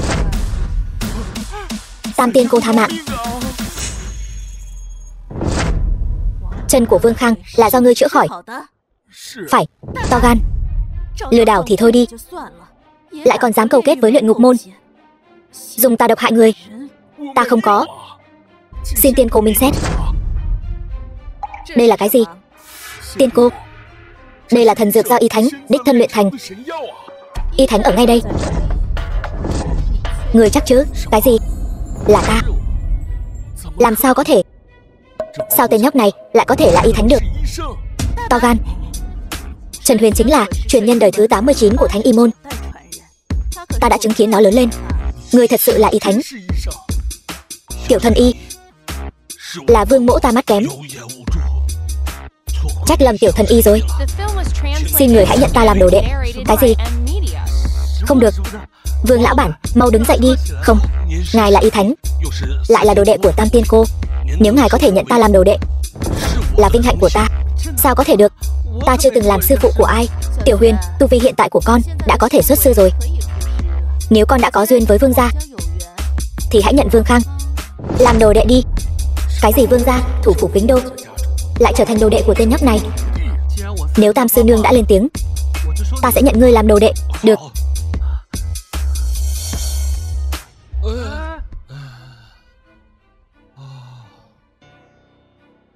Ngươi trúng cổ quá sâu. Nếu ta ra tay chậm một bước nữa thì ngươi đã mất mạng rồi. Ai cho ngươi viên bách thảo này? Là môn khách gia chủ Vương Khang mới mời đến. Vương Hạo, Kiều Chuyển Long thần công quả không hổ danh là công pháp đệ nhất Trường Sinh Điện. Tiếc là thân thể này quá yếu, ngay cả tầng thứ nhất của thần công cũng không thể đột phá. Môn chủ, tên nhóc Trần Huyền kia đã tìm đến Vương Khang. Ta nghi ngờ hắn đã biết chuyện huyết cổ rồi. Biết thì đã sao? Hiện tại huyết cổ đã khống chế được tứ đại gia tộc. Toàn bộ tài nguyên hàng đầu của Đông Lăng đều đã rơi vào tay của Luyện Ngục Môn ta. Chỉ bằng một tên nhóc con miệng còn hôi sữa, có thể làm nên sóng gió gì? Cha hắn tuy là vua của Trường Sinh Điện, nhưng 100 năm trước không phải vẫn chọn hồn phi phách tán cùng ta đồng quy vu tận sao? Còn ta thì vẫn còn sống. Tuy ta phải dựa vào một tia thần hồn bám vào người của môn đồ Vương Hạo để trọng sinh, nhưng dựa vào thực lực và kinh nghiệm tích lũy 100 năm qua của ta, lần này Trường Sinh Điện làm sao đấu lại với luyện ngục môn của ta? Không biết tên nhóc Trần Huyền này đã dẫm phải cái gì mà lại có tới 5 sư nương lợi hại như vậy. Người nói chắc là ngũ đại thần của Trường Sinh Điện.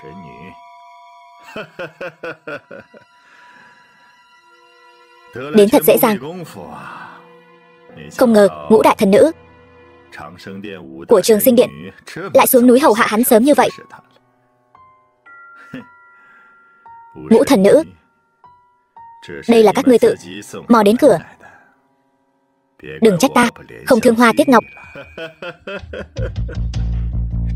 Chỉ cần ta đoạt được 5 vị thần nữ này, Kiều Chuyển Long thần công đại công cáo thành.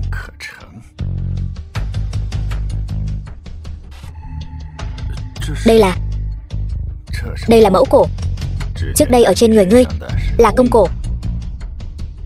Công cổ đã động tình. Nếu không dùng mẫu cổ áp chế, không quá tối nay ngươi sẽ bạo thể mà vong.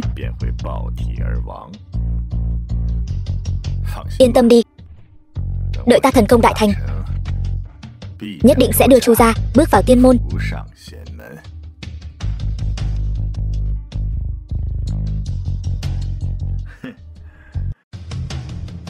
Vương Khang là thủ phủ Kính Đô, nhất tâm cầu tiên vấn đạo. Thông qua hắn mà đưa Bách Thảo Hoàn vào Kính Đô là lựa chọn tốt nhất. 3 ngày sau có thể mượn buổi công bố tân dược của Vương gia để đẩy Bách Thảo Hoàn ra thị trường. Đừng bỏ lỡ cơ hội tốt này. Đã hiểu. Chỉ cần Bách Thảo Hoàn vào kinh, thiên hạ của môn chủ tự nhiên nằm gọn trong tay. Tam sư nương, đây là cổ trùng mà luyện ngục môn nuôi dưỡng.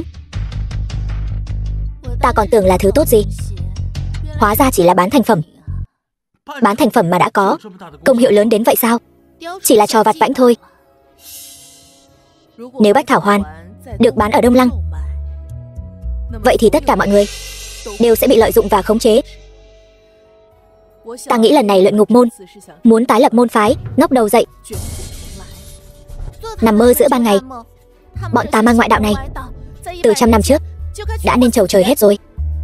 Luyện ngục môn và ta có mối thù sát cha, ta tuyệt đối sẽ không để hắn tiếp tục gieo họa cho thế gian. Không ổn rồi. Hai khí xung khắc, hung sát đoạt xá. Môn chủ luyện ngục môn thế mà còn sống.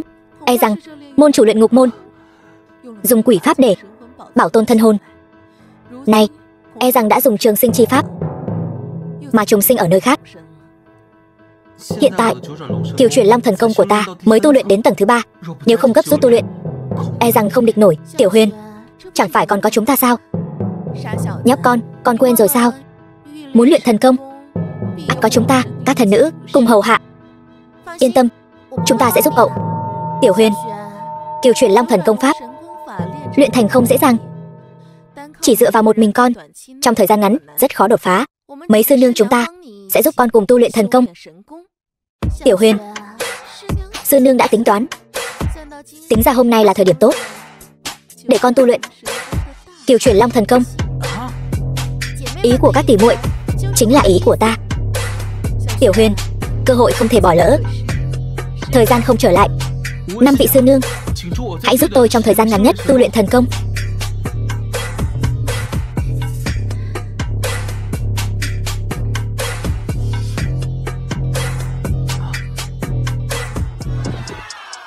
Tiểu Huyền, đại sư nương có đôi tất đen con yêu thích nhất. Tiểu Huyền, tối nay muốn ở khách sạn nào vậy? Tiểu Huyền, cùng tam sư nương tu luyện. Phúc khí của con ở phía sau. Ta là đại minh tinh, đều phải nhường ta một chút. Tiểu Huyền, ngũ sư nương là người biết thương yêu nhất.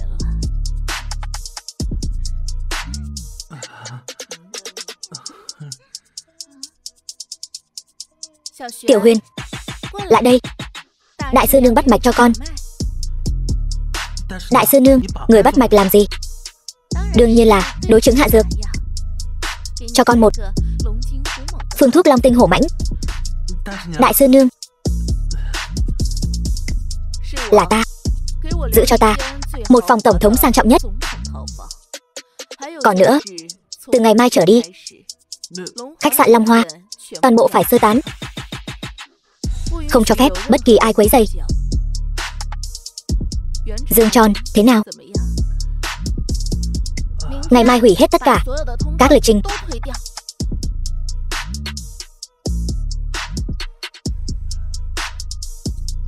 Lăng thời song tu có thể hấp thụ tinh hoa nhật nguyệt. Các tỷ muội, mọi người thấy thế nào?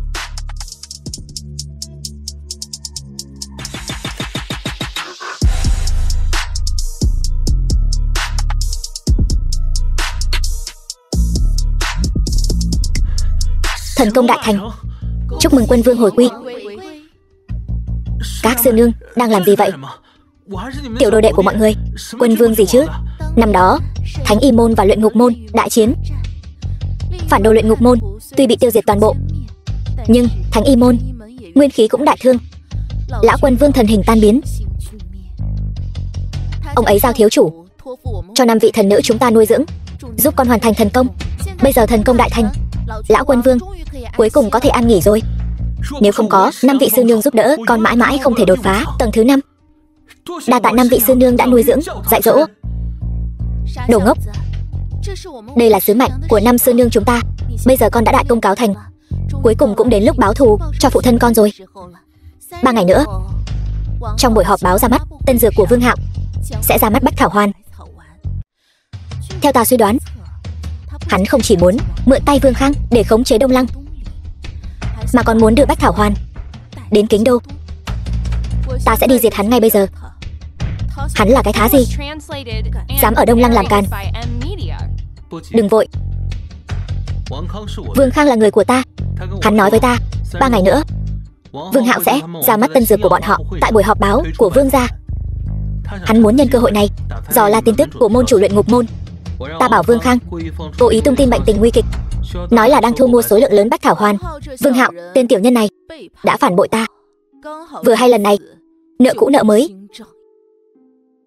cùng tính toán hết. Ngươi thật to gan. Ngươi có biết ta là ai không? Ta chính là hội trưởng hội y dược Đông Lăng, lão tiên sinh nhà chúng tôi. Há là hạng người ngươi có thể gặp.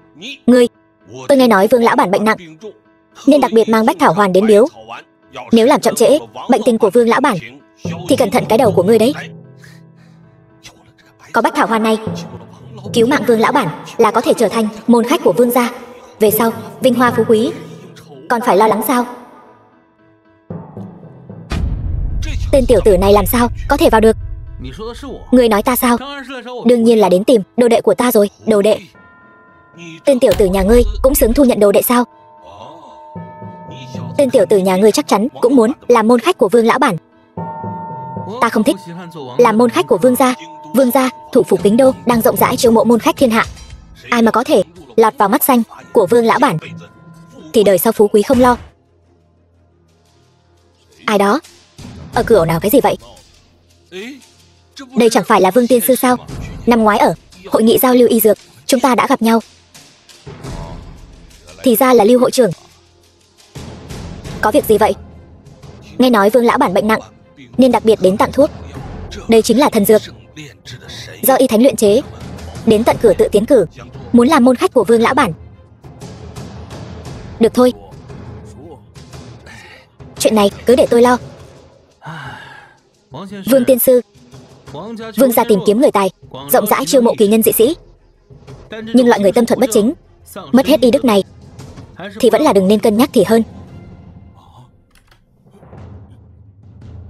Trần Thần Y, sao cậu cũng đến đây?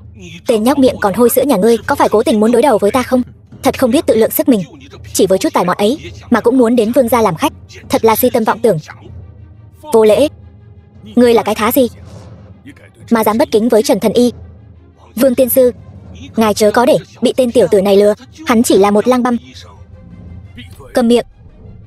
Đạo hạnh tu vi của Trần Thần Y là thứ mà ngươi có thể thấy được sao?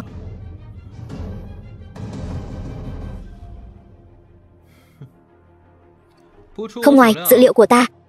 Con chuột này vừa ngửi thấy mùi thơm liền chạy tới. Tiểu tử, ngươi chính là không muốn thấy ta làm môn khách của vương gia. Không nhận. Môn khách của vương gia đã đủ rồi. Cái gì?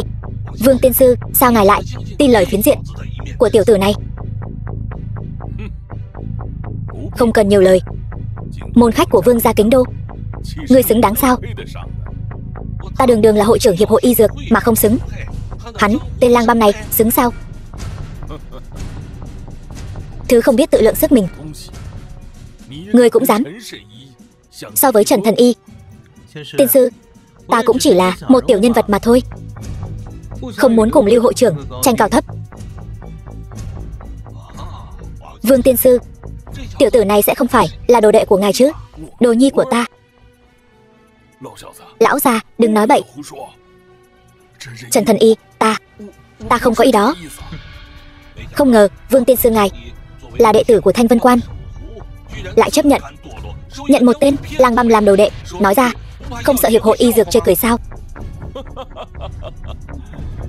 Cả đời này nếu ta có thể nhận Trần Thần Y làm đồ đệ, ta tiêu đời cũng không tiếc. Ai to gan lớn mật vậy, dám ở cửa vương gia ta gây chuyện? Lão gia, ngài tới rồi. Vương lão bản, ta tới đưa thuốc cho ngài đây. Sư phụ, sao người lại tới đây? Biết trước người tới, ta đã phái người đi đón người rồi. Đồ nhi tốt của ta thật chu đáo. Mau vào trong ngồi. Sư phụ.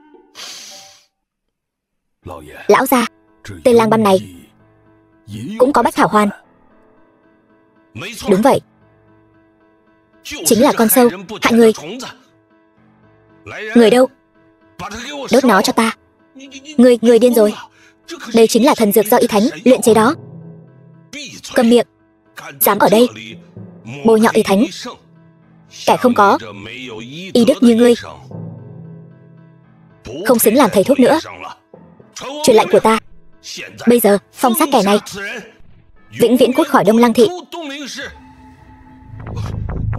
Đừng tin tiểu tử này. Hắn chỉ là một lang băm ở cái y quán rách nát. Lang băm, thứ không biết điều.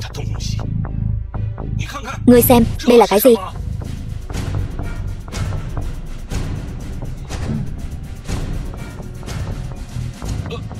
Long ngọc. Đây là tín vật của y thánh. Sao ngươi lại có? Hắn chính là y thánh chân chính. Không thể nào. Thằng nhãi danh này sao có thể là y thánh? Đồ mù mắt. Hắn không phải. Chẳng lẽ là ngươi sao?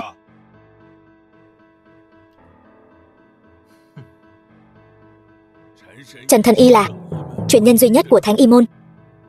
Ngươi đắc tội hắn chính là đắc tội với tất cả y giả trong thiên hạ.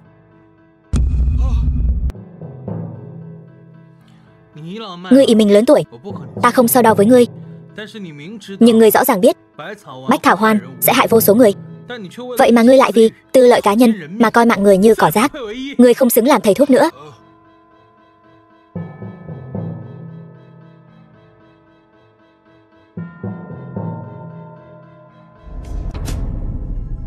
Quả nhiên không nằm ngoài dự đoán của ta. Tất cả hào môn thế gia ở Đông Lăng đều đến rồi. Ai có thể từ chối cơ hội tu luyện thành tiên chứ? Lợi dụng thực lực của phú thương ở Kính Đô để mở rộng tầm ảnh hưởng của Bách Thảo Hoàn. Chiều này thật diệu kỳ.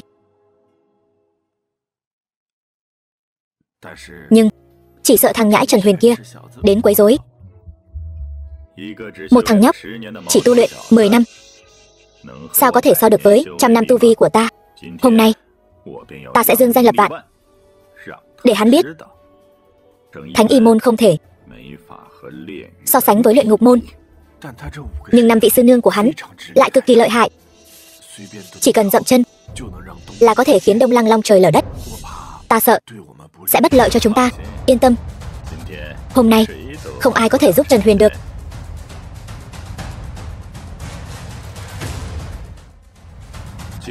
Giờ lành đã đến.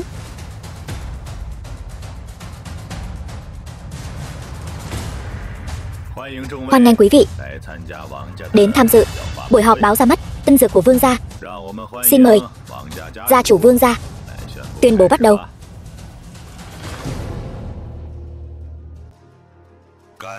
Cảm tạ quý vị đã đến tham dự buổi họp báo ra mắt tân dược của Vương gia chúng tôi. Vương mỗ vô cùng cảm kích. Gần đây ở Đông Lăng đang lưu hành bách thảo hoàn, là do Thánh y của Thánh y môn nghiên cứu. Dùng lâu dài có thể tăng cường tinh khí, trường sinh bất lão. Vậy nên lấy danh dự của gia chủ Vương gia ra đảm bảo, thật là hoang đường. Vương lão gia, ông e là đã lú lẫn rồi. Nếu không phải nhờ bách thảo hoàn, cái chân tàn phế 10 năm của ông sao có thể được chữa khỏi ở bệnh viện? Nếu đây không phải thần dược thì là gì? Mọi người đều biết thiên hạ y môn đều lấy Thánh y môn làm đầu. Nhưng trăm năm trước còn có một môn phái, đó chính là môn phái lấy người luyện dược, Luyện Ngục môn khét tiếng.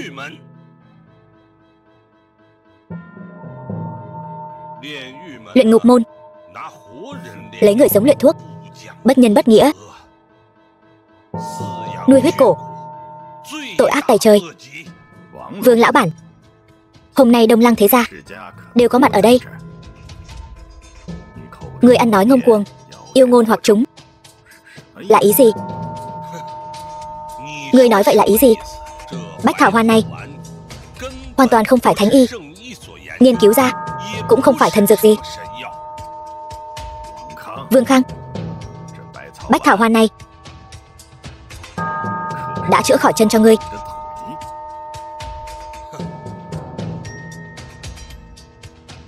Đó là huyết cổ nhập thể, kiểm soát thân thể ta. Nếu ta còn tiếp tục dùng, e rằng ta sẽ trở thành thịt thối nuôi huyết cổ. Vương Hạo, ngươi muốn lợi dụng ta, mang bách thảo hoàn này lưu truyền ra Đông Lăng, xâm nhập vào Kính Đô. Ngươi nằm mơ đi.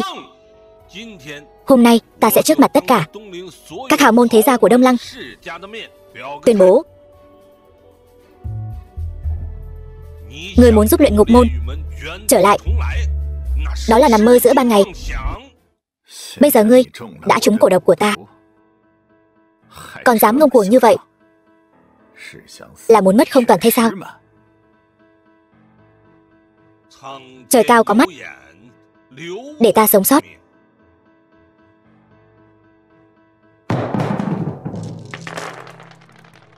Chỉ cần có ta, Vương Khang, cả đời này ngươi đừng nghĩ tới chuyện mang thuốc này lưu truyền ra Đông Lăng.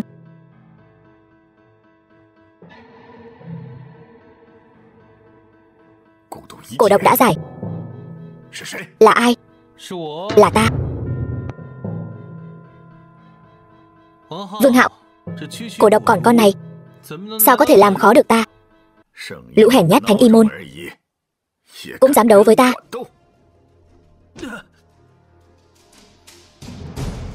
Ngươi không phải Vương Hạo, ngươi là môn chủ Luyện Ngục môn. Cha ngươi cũng mất trong tay ta.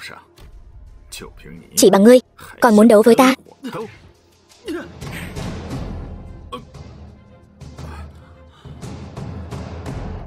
Ngươi lại luyện thành Cửu Chuyển Thần Long Công, quả nhiên chiếm được thân xác người khác.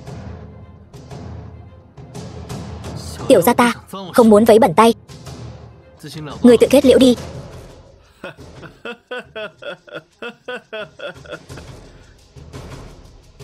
Nếu ta trầu trời, ngươi sẽ không bao giờ được gặp sư nương của ngươi nữa. Ngươi đã làm gì?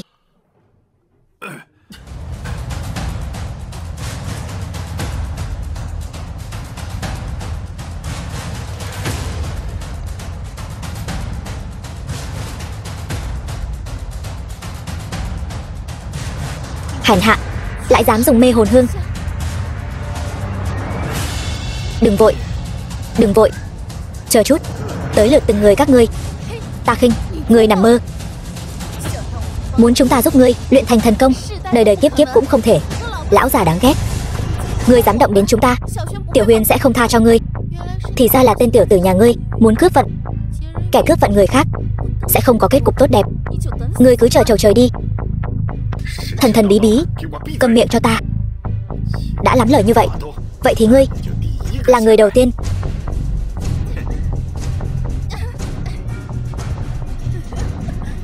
Lão già, người đàn ông đụng vào ta đều bạo bệnh mà tiêu đời cả rồi.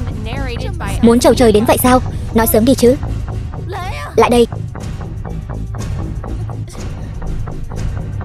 Tư vị nữ thủ phủ Đồng Lăng này chắc là sướng lắm nhỉ. Đợi lát nữa rồi tính sổ. Ngươi cái bà đồng này, muốn thải âm bổ dương, tu luyện thần công. Ngươi bộ xương già này ăn cho hết nổi không? Diêm Vương cũng lơ lửng trên đầu ngươi rồi đấy.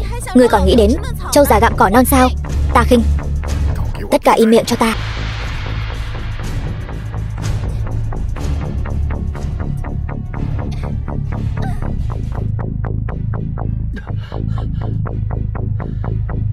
Sao ngươi biết ta ở đây? Chán sống.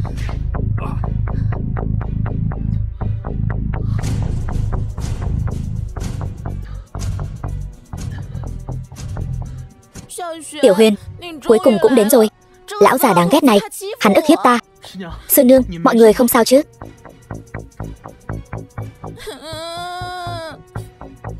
Có ta ở đây, không ai có thể làm hại mọi người. Dám động vào nữ nhân của ta, chán sống.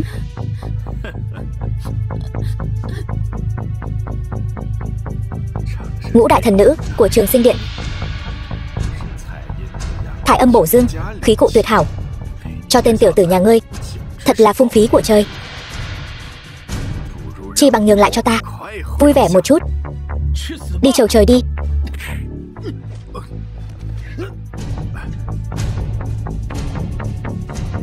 Thủ sát cha, hận diệt tộc, nợ này nên tính toán rồi.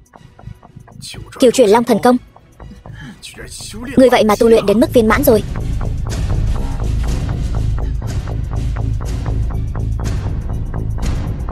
Thì ra là vậy.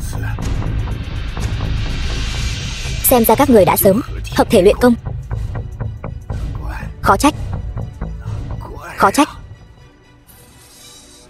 Tiểu Huyền nhà chúng ta trẻ trung khí thịnh, sao lão già như ngươi có thể so sánh được? Vậy thì sao chứ? Xem ngươi còn mạng để mà vui vẻ không?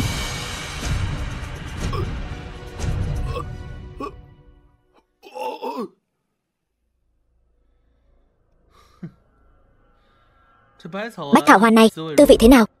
Không thể nào, ta không có ăn. Vào đi.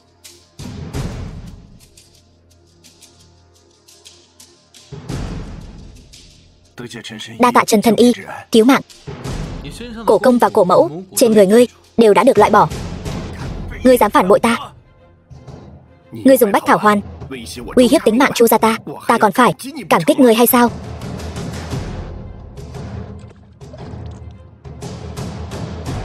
Ta lấy mạng ngươi.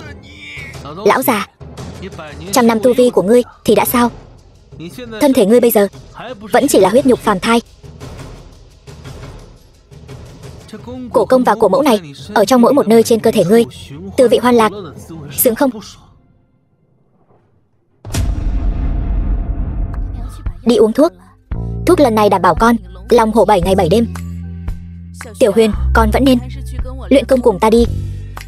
Ta sợ mỗi ngày con bị mấy sư nương này giày vò không chịu nổi. Tiểu Huyền, vẫn nên học bói toán cùng ta đi. Ta vừa mới bói một quẻ, nói người con cháu hưng vượng sáng sớm. Vẫn nên đi ăn cơm cùng ta đi. Tôi vừa đặt phòng tổng thống. Tiểu Huyền, cứ nói thẳng đi, rốt cuộc ngươi chọn ai?